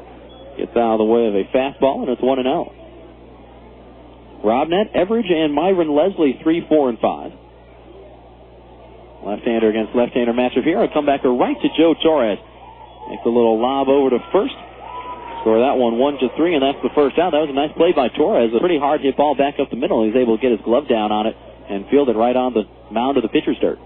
And how many times do you see the pitchers go with the bare hand on a shot back to the mound? It must be just a competitive reflex, but I cringe every time I see it. It's good to see going glove side there for Torres. So 2 pitches and 1 out for Joe Torres. And here's Tommy Everidge, the cleanup man. Been aboard 3 times, couple of singles and a walk for Everidge. And Torres starts him out for that big curveball at the knees for a called strike 1. Everidge has been a beast since Travis Buck went up to Double-A. They've slotted him in the cleanoff spot, and he's batting around 400 for the past 10 ball games. Curve way outside, back to the backstop. It's 1-1. came into the road trip heading towards Lancaster about 5 days ago, batting at a clip of .441 in his last 10 games. Cooled off a little bit, but a guy that is starting to hit the all fields, which is a nice change of pace for him.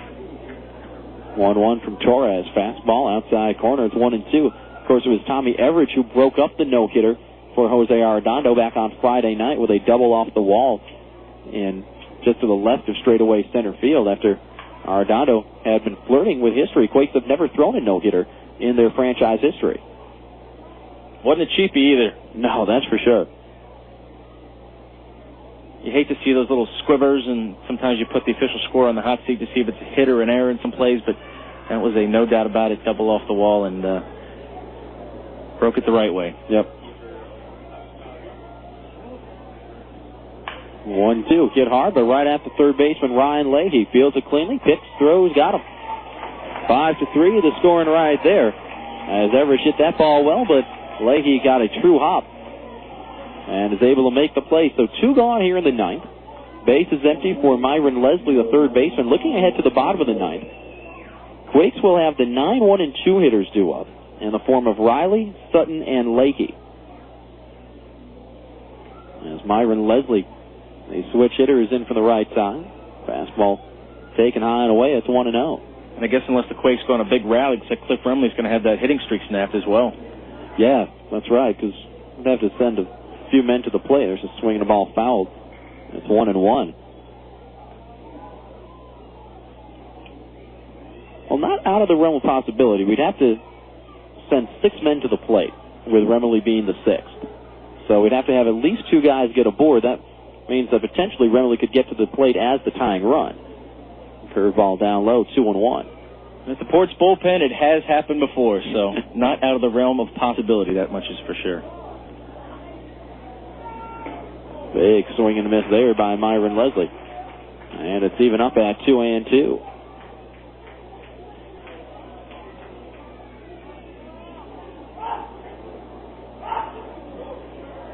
Left-handed pitcher, right-handed batter.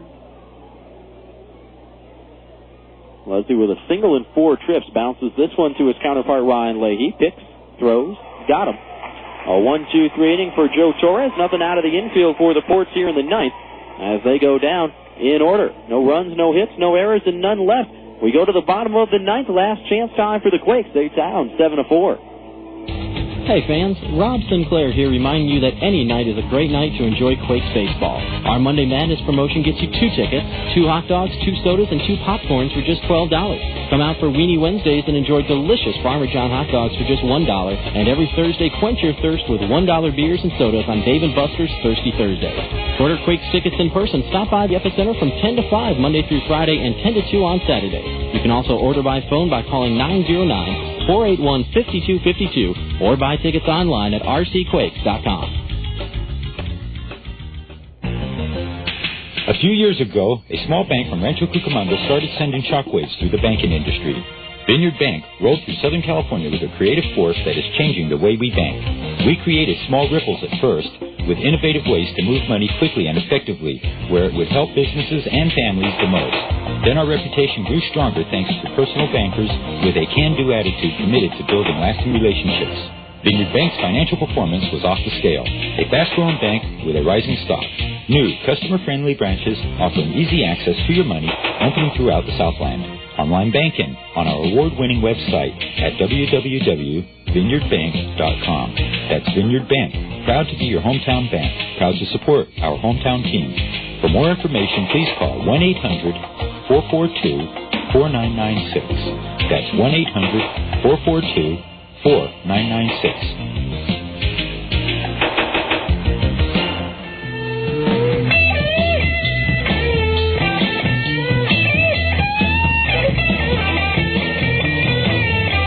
It's the bottom of the ninth. Quakes are trailing 7-4. And on to try to close it out for the Ports is the right-hander Mike Mitchell. Here in the ninth, he'll get the 9-1-2 hitters, Riley, Sutton, and Leahy. Due up for the Quakes. Tell you about Mike Mitchell, right-hander from St. Peters, Missouri, 6'2", 185 pounds. A 35th round pick out of St. Charles Community College in 2003. And Mitchell, excellent numbers, 1-1, 7 saves, and a 1.88 ERA. And Bo, you've been able to see a couple of really good closers. You had Marcus Macbeth, who had an incredible month of April. He's been called up, and Mike Mitchell hasn't missed a beat as his replacement. Macbeth saved the bank in the first month of the season, and in his departure up to AAA, now back down to AA, Mike Mitchell has picked up the slack and really been a passing of the torch and really no drop-off. An excellent job. Fastball, slider, changeup, gets it upwards of 94 to 95, and very consistent. Did a nice job in the series against the Jethawks. Probably had his best stuff against the Jethawks a few ball games ago just down the road at Clear Channel Stadium. Had about 5 or 6 days of rest with, we had a rain out, a scheduled day off, and then he hadn't pitched in about 2 days before that. So with a rested arm, he'll get it upward of 94, 95. So we'll see what Pat Riley can do here. Riley inserted into the game in the third inning as a replacement for Josh LeBlanc. Not sure why JB had to leave the game. LeBlanc never even got an at-bat under his belt. As Riley standing in from the left side, takes the fastball for a strike, and it's 0-1. And fans, my name is Rob Sinclair. Been joined for the last few innings by Bo Fulginiti, the voice of the Stockton Ports. Unfortunately, some technical difficulties on your end, but glad to have you aboard here. Thank you for having me. You guys certainly run a first-class operation here. It's been a pleasure. I've enjoyed my 3 games here. Now, do you guys come back here? We do. Come back in July, okay. We'll look forward to having you back here. There's the 1-1 to Pat Riley. Swing and miss as Mitchell took something off that fastball, and it's 1-2. Wouldn't mind getting a W before we leave, though. I can't blame you. Everybody does, but I mean, if you guys were going to get a W, here as we closed it out, you could have at least done it in 2.5 hours. Yeah. Beggars can't be choosers, I guess. Hey, I've got a barbecue to go to. I've got plans. I got a 6-hour bus ride ahead of me. 1-2, fastball down and away. 2 balls, 2 strikes. Pat Riley had a tough night last night. Went 0 for 4 with 3 strikeouts. Today, 0 for 3 with 2 more Ks for Riley. He's hitting .288 on the season, couple of home runs, and 11 runs batted in.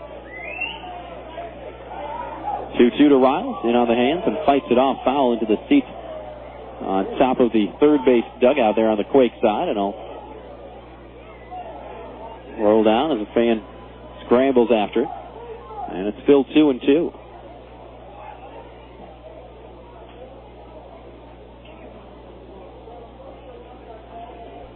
Typical count here for Mitchell to go with the hard fastball. Typically has been his out pitch this season.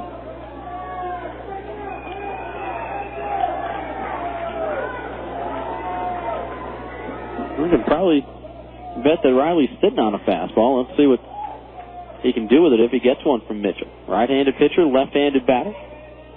2-2, fastball lined into left field. Get down ball. That'll drop, and that's going to get past Cameron Coughlin all the way to the wall. Extra bases for Pat Riley. He'll stop at second with a stand-up double. And don't go anywhere. Quakes with the leadoff man at second base here in the bottom of the ninth.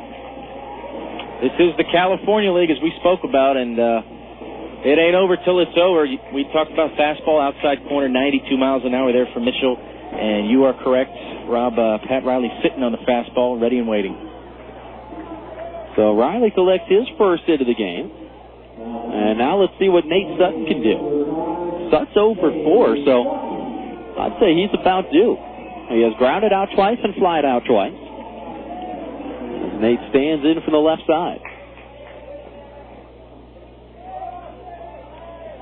Showing bunt, pulled it back, and the fastball missed away from Mitchell. It's 1-0. Kind of surprised that Sutton would even show bunt in this situation, because it's not like it's a one-run ball game. I mean, it's the biggest thing the Quakes need are base runners. Exactly. Fairly insignificant with a 3-run deficit here. Middle infield playing back, corner infielders in on the grass for the Ports. Sutton did not show bunt there, and Mitchell missed low with a 4-seamer. It's 2 balls and no strikes. Tell you some more about Mitchell. Mentioned the ERA is under 2 with 7 saves. Mitchell in 24 innings has allowed just 5 earned runs and only 19 hits.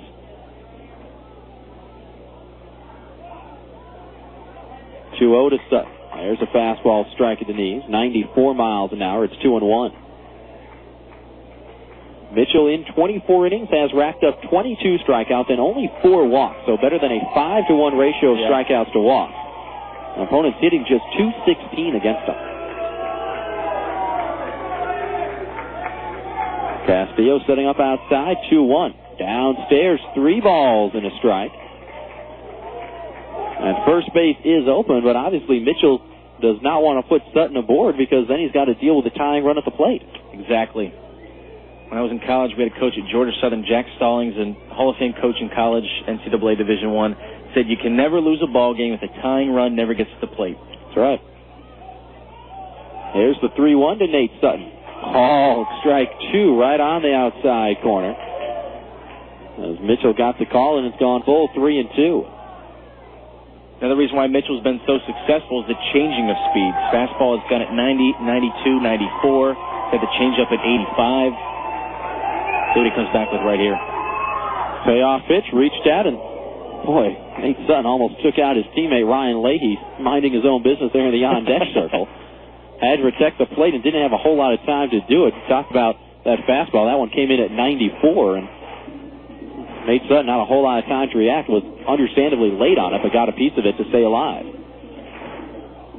It's amazing that Mitchell was kind of the forgotten man in the bullpen early in the season when Macbeth got all the late inning opportunities, but didn't know what to expect, and he has certainly risen to the occasion. Look back to Riley at second. Now the 3-2 again. Fouled off. This will get into the seats on the third base side. And we'll do it once again. Quakes trying to come back to win, and more than likely will need a comeback to keep pace with Inland Empire because the 66ers have an 11-1 lead on High Desert in the 7th inning up in Adelanto. So the Sixers on their way to their 9th straight win. So if the Quakes want to stay 4 games back, needs a rally here in the bottom of the 9th against Mitchell. 3-2. Fastball swung on and missed, and that is strike 3. As he went inside, and Sutton couldn't get around on it in time. That's the first out here in the bottom of the 9th. 66ers are something special this year. I just don't understand with all the injuries that they've had. Right. They've been a walking DL, and they have still been able to put together victory after victory. And you've seen them a lot more than I have, but they look like they want it more than anyone else right now. Yeah, and honestly, we've only seen them 4 times. It was a scheduling quirk that they were the last Southern Division team that we faced, even though they're the closest team distance-wise to us, just about 20 or 30 minutes away. But we went up there, or went over there and dropped 3 out of 4, and their pitching just absolutely shut us down. I mean, in 3 of those 4 games, we only got 4 hits, and their pitching is very, very tough. But never know. I mean, it's single-A baseball. That's the beauty of it, you know? Yep. We'll see what Ryan Leahy can do. 2 for 4 with an RBI this afternoon is Rhino. In from the right side against the right-hander Mike Mitchell. And the first offering, fastball strike. It's 0-1. It's like the weather in Texas. You don't like what you see, just wait a few minutes. That's right. Now, how is the Florida State League set up? Did you guys have wild cards, or how are the playoffs set up in the FSL? Exact same. Okay. First half, second half wild card. And but do you guys have more teams than the 10 that are in 12. the 12, okay. Mm-hmm. There's the 0-1 to Leahy. Line drive. Caught by the shortstop, Cliff Pennington. Wasn't sure if Pennington was going to be able to get to that one on the fly or not. But he came in, made a catch right around his shoot tops, and Pat Riley had to hustle back to the second base bag. A little Sunday snow cone there for Cliff Pennington. So Leahy retired. Quakes down to their final out now. Rancho Cucamonga trailing 7-4 here in the bottom of the 9th. Still have yet to get the tying run to the plate. And here's Sean Rodriguez, who is 2 for 3 with a solo home run. Been a very tough out for the Porch this entire series, as Rodriguez, again, the big home run in Game 1, really kind of set the tone for the whole series for Rancho. And Sean Rodriguez, 3 for 7 with a walk, a triple, and a home run in the first 2 games of this series. First offer into Rodriguez. Free swing on a high fastball, and it came up empty. It's 0-1. And I think the wild card is really what makes the difference in this league. You know, 5 teams in each division. 3 of them are going to make the playoffs. The Quakes have struggled against Inland Empire, although we've only seen them 4 times. They've struggled a little bit against Lake Elsinore, but 0-1 bouncing ball back up middle. That's through into center field. Bobby Mitchell will send Pat Riley around third. He will score. And what do you know? Quakes are going to get the tying run to the plate as Rodriguez, with an RBI single, brings them to within 7-5 now. So Sean Rodriguez with another multi-RBI game, as he is now 3 for 4. And Ben Johnson, who has homered once already in this game, is the potential tying run at the plate.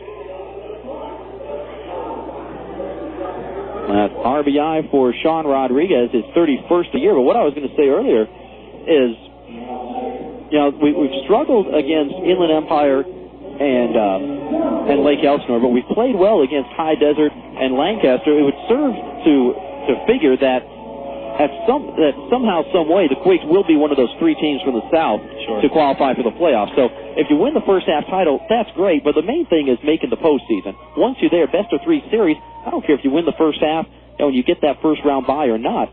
As Ben Johnson goes after the first pitch, grounds it after the first baseman, Tommy Everidge. He'll step on the bag, and that does it for this ball game, as the Quakes threatening the bottom of the ninth, got the tying run to the plate, but Mike Mitchell closes it out for his 8th save of the year, and Stockton avoids the sweep as they defeat the Quakes 7-5 here this afternoon. Quakes in the 9th, 1 run on 2 hits, no errors, and 1 runner is left. Bo Fulcinetti from the Stockton Porch, thanks so much for hanging out with us today. My pleasure. Again, the Quakes, a first-class operation. Look forward to coming back and seeing you guys in a couple weeks. We appreciate it. We'll look forward to having you back. Final score this afternoon, Quakes fall 7-5 to the Stockton Ports. We'll go ahead and step aside for 90 seconds, come back with the post-game totals, and we'll wrap things up from here at the Epicenter as the Ports avoid the sweep with a victory here this afternoon. We'll be back on the Quakes Radio Network. For 60 years, you've included Best Western in your family's summer vacation. To say thanks, the Best Western hotels of California, Hawaii, and Nevada are offering a limited edition $50 Best Western travel card and up to 20% off your stays with their baseball fan rate. Experience the best summer ever with the Best Western hotels of California, Hawaii, and Nevada, because when you stay any 6 nights with them through August 19th, you'll receive a $50 travel card to use toward a future Best Western stay anywhere in the world, including the 338 hotels in California, Hawaii, and Nevada. Visit them today at bestwesternbaseball.com or call 866-743-8738. And remember to book the baseball fan rate. Pure energy. Sheer excitement. Sky Sailing at the Warner Springs Airport offers you the chance to enjoy the grace, freedom, and joy of soaring. Sky Sailing offers rides for 1 or 2 passengers in a sailplane. Mention this radio station and get 15% off a 40-minute ride. Give that someone special a flight ticket or treat yourself to the panoramic view of the backcountry in a sailplane. Call Sky Sailing at 760-782-0404. That's 760-782-0404. Open 9 to 5 every day. For more information, go to www.skysailing.com. Friends and family visiting you this summer? Don't worry. Add a room instantly by calling your friends at the Red Roof Inn. Red Roof Inns offer quality rooms, friendly service, great rates, and kids stay free. Plus, as a Ready Card preferred member, you'll earn points towards free room nights. With 360 Red Roof Inns nationwide, you'll find locations everywhere, including Ontario, San Dimas, and Victorville. Visit us today at redroof.com or dial 800-RED-ROOF.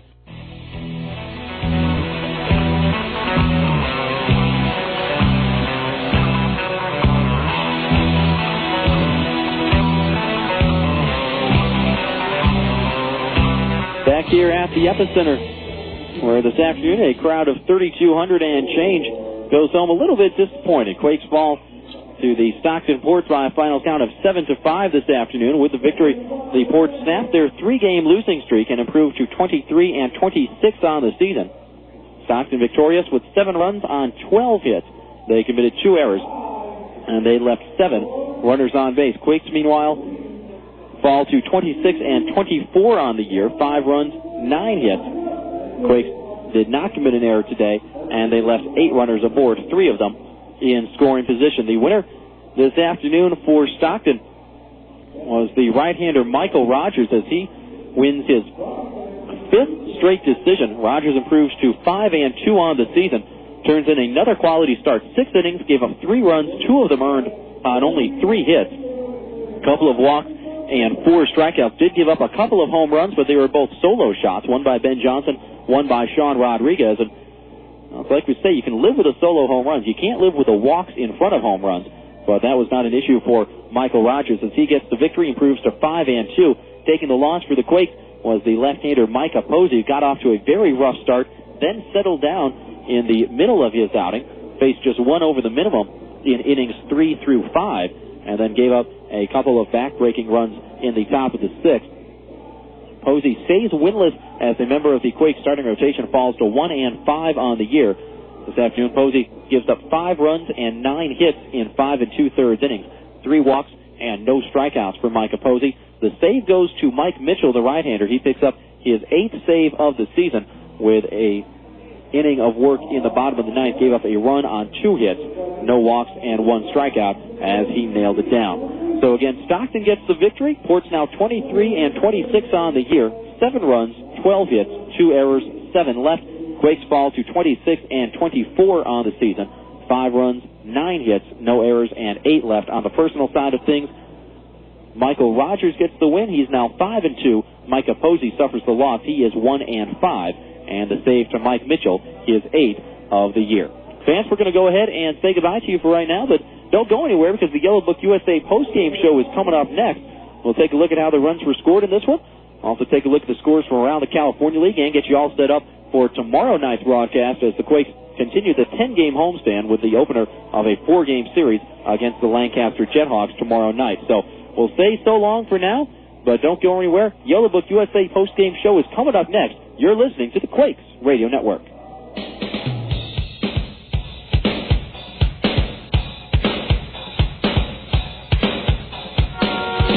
Rancho Cucamonga Quakes Baseball has been brought to you in part by the Ontario Airport Marriott, Vineyard Bank, Charter Media, Galliano Winery, the City of Laughlin Convention and Visitors Bureau, Sprint, Chipotle, Red Roof Inn, the City of Rancho Cucamonga, Allstate Insurance, Farmer John, Xbox, Yellow Book USA, and NationwideSurveys.com. KWRM 1370 is the radio home for Quakes Baseball all season long. This has been Rancho Cucamonga Quakes Baseball. The Yellow Book USA postgame show is next. The 2006 Rancho Cucamonga Quakes aren't always playing baseball at the Epicenter. During their downtime, you can catch them playing the official gaming console of the 2006 Quakes, Xbox 360. Xbox 360 is the most powerful video game and entertainment system out there, delivering the best games, the next generation of premier Xbox Live online gaming services, and unique digital entertainment experiences that revolve around you. Xbox 360, available now at your local retailer. Jump in at www.xbox.com for more information. Faucets leaking, termites feasting, fish and tackle, paints and spackle, tubs, jacuzzis, tapes and movies, everything from A to Z. Tile and lumber, tons of plumbers, elevators, coffee makers, radiators, party favors. Take a look and you'll see. Let your fingers walk into the other book, not the other book.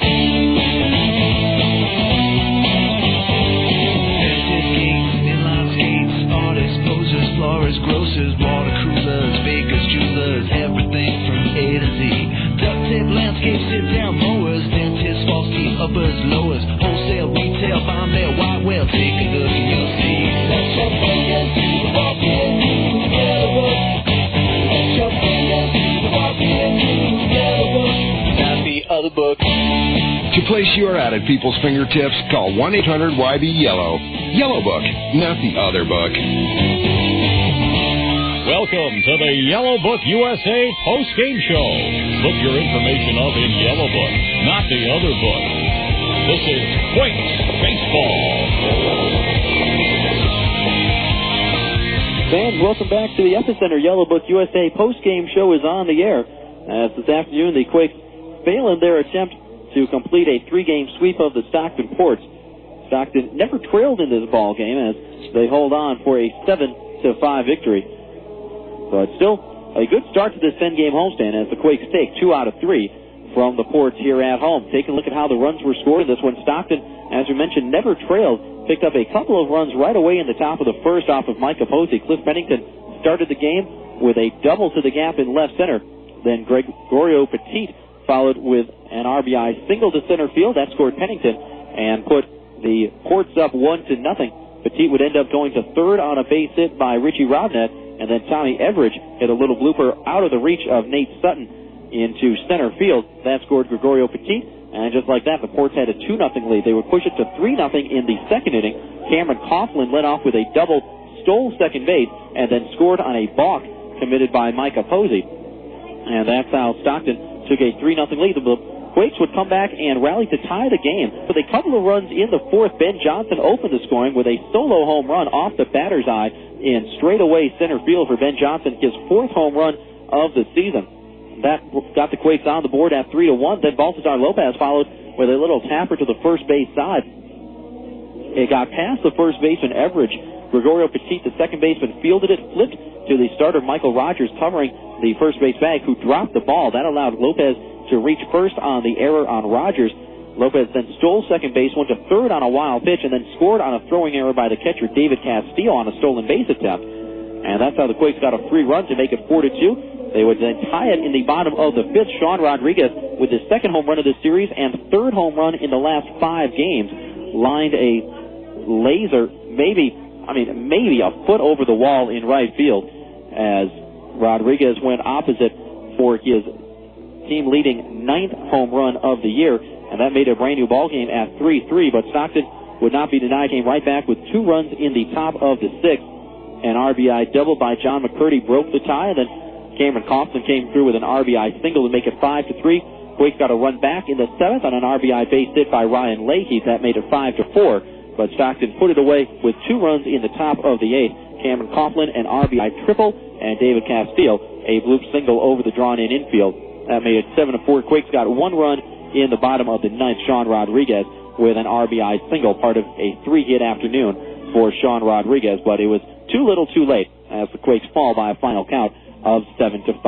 Fans, let's go ahead and step aside for 60 seconds. We'll come back, take a look at what the Quakes did individually, both offensively and pitching-wise. That's coming up in 1 minute here on the Yellow Book USA postgame show. Hey fans, Rob Sinclair here reminding you that any night is a great night to enjoy Quakes baseball. Our Monday Madness promotion gets you 2 tickets, 2 hot dogs, 2 sodas, and 2 popcorns for just $12. Come out for Weenie Wednesdays and enjoy delicious Farmer John hot dogs for just $1. And every Thursday, quench your thirst with $1 beers and sodas on Dave & Buster's Thirsty Thursday. To order Quakes tickets in person, stop by the Epicenter from 10 to 5 Monday through Friday and 10 to 2 on Saturday. You can also order by phone by calling 909-481-5252 or buy tickets online at rcquakes.com.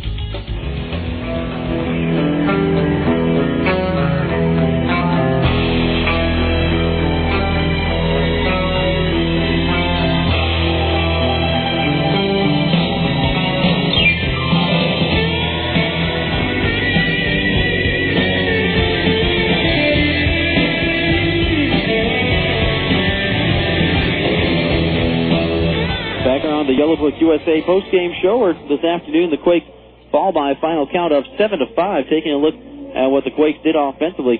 Tough day for Nate Sutton in the leadoff spot. Nate goes 0 for 5 with a strikeout. Ryan Leahy had a good night behind him, however, as Leahy goes 2 for 5 with an RBI single and a double.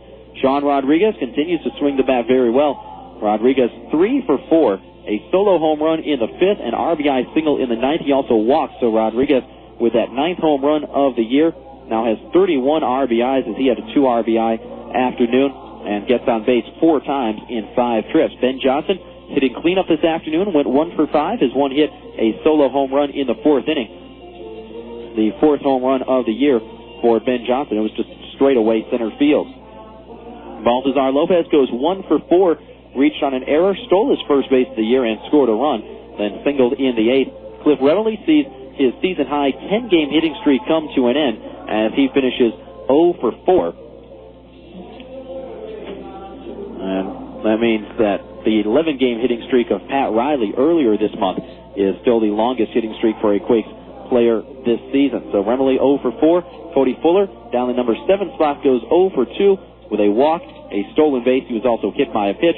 Tim Duff goes 1 for 4 with a single and a run scored, and Pat Riley goes 1 for 4 with a double and a run scored. Again, Riley came on in the 3rd inning as a replacement for Josh LeBlanc, who never got an at-bat, and we're not sure why LeBlanc left this ball game in the first place. Pitching-wise, Micah Posey started for the Quakes, had a rough beginning and then a rough end. In the middle, he was just fine, but could not overcome the start or the finish as Posey falls to 1-5. Goes 5 2/3 innings, gives up 5 runs on 9 hits, 3 walks, and no strikeouts. Mike Pete got the final out in the 6th, goes a third of an inning with a walk. Kevin Lynch, an inning and a third, gives up 2 runs on 3 hits, a walk and a strikeout, and Joe Torres got the final 5 outs of the game as he faced the minimum. An inning and 2/3 of perfect relief for Joe Torres with a strikeout. Fans, one last 60-second break. We'll come back, take a look at the scores from around the California League, and get you all set up with tomorrow's broadcast as the Quakes open up a 4-game series with the Lancaster Jethawks. That's coming up in just 1 minute. You're listening to the Quakes Radio Network. Faucets leaking, termites feasting, fishing, tackle, paints and spackle, tubs, jacuzzis, tapes and movies, everything from A to Z.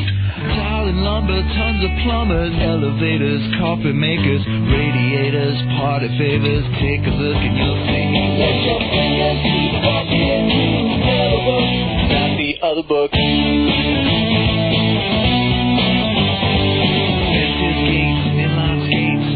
Posers, florists, grocers, water coolers, bakers, jewelers, everything from A to Z. Duct tape, landscape, sit-down mowers, dentists, false teeth, uppers, lowers, wholesale, retail, bomb mail, white whale. Take a look and you'll see. Let your fingers keep walking, you yellow book. Let your fingers keep walking, you yellow book, not the other book. To place your ad at people's fingertips, call 1-800-YB-YELLOW. Yellow Book, not the other book.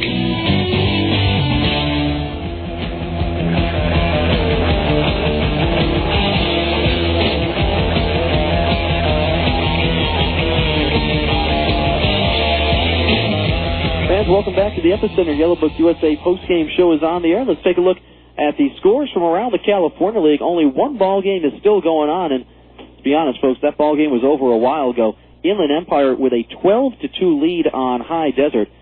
So the 66ers just 3 outs away from winning their 9th straight game. They're in the bottom of the 9th in Adelanto. And somehow I just have a feeling, even though the California League can be a crazy league at times, I just don't see High Desert scoring 10 runs in the bottom of the 9th. Elsewhere, all other games are final. In Northern Division action, Modesto shuts out the defending league champion San Jose Giants 4-0. The final at Municipal Stadium in San Jose. Modesto scored 3 runs in the first and never looked back as they hand Nick Pereira his first loss of the year. Pereira falls to 6-1. Still has an ERA of under 2, however, and will still lead the California League in ERA at 1.93. So Modesto shuts out San Jose 4-0. Visalia doubles up Bakersfield 2-1. So the Oaks win that series as they finish up in Visalia today, 2-1 the final there. And elsewhere, Lancaster defeats Lake Elsinore 7-2 the final. So with a loss by the Storm, that means the Quakes will stay in second place. But again, they should fall 5 games back unless something absolutely atrocious happens and Inland Empire blows a 10-run lead in the 9th inning over High Desert, which, let's be honest, is pretty much outside the realm of possibility, even though California League can be crazy. So the Quakes will stay in second place. They'll be a half game up on Lake Elsinore, but 5 games behind the streaking Inland Empire 66ers. Fans, let's take a look at what is coming up tomorrow night. Quakes will continue this 10-game homestand with the opener of a 4-game series against the Lancaster Jethawks. First pitch set for 7:05 tomorrow will be on the air right at the top of the hour at 7 o'clock. Quakes tomorrow send their number 1 starter, the right-hander Nick Green, to the hill. He comes in with a record of 5-2 and a 3.81 earned run average. He'll be opposed by another Green, no relation to Lancaster's Matt Green, who comes in with a record of 1-4 and an 8.17 earned run average. In the 4 games that the Quakes will play against Lancaster in this upcoming series, 3 of the Lancaster starters, Matt Green, A.J. Shappy, and Kellen Rabb, who will go in the finale on Thursday, have an ERA over 7. You've got Green at 8.17, A.J. Shappy, the Tuesday start at 8.08, and then in the finale, Kellen Rabb at 7.38. So Quakes should be able to have some good success, and hopefully will take at least 3 out of 4 from the Lancaster Jethawks in the series that starts tomorrow. Again, first pitch tomorrow night set for 7:05. Tickets are available. Come on out and hang out with us or catch us on the air. We'll be on the air starting at 7 o'clock with the Quakes on Deck show. Starting pitching Nick Green, the right-hander for the Quakes, Matt Green, the right-hander for the Jethawks. Well, fans, that's the story from here at the Epicenter in Rancho Cucamonga, where tonight the Quakes fall by a final count of 7-5, but still take 2 out of 3 from the Stockton Ports. For everyone who has been a part of this one, especially my producer and director, John Souter, and my broadcast partner for the final 3 innings, the voice of the Stockton Ports, Bo Fulgenetti, who was kind enough to join us for the last 3 innings as he had technical difficulties on his broadcast. My name is Rob Sinclair, wishing all of you a very pleasant Memorial Day Sunday, and reminding you that Quakes Baseball is a presentation of the Rancho Cucamonga Quakes and the Quakes Radio Network. Again, the final score here this afternoon, Stockton 7 and the Quakes 5. So long, everybody. You've been listening to Quakes California League Baseball. You've been listening to the Yellow Book USA postgame show. Look your information up in Yellow Book, not the other book. KWRM 1370 is the radio home for Quakes baseball all season long. This has been Quakes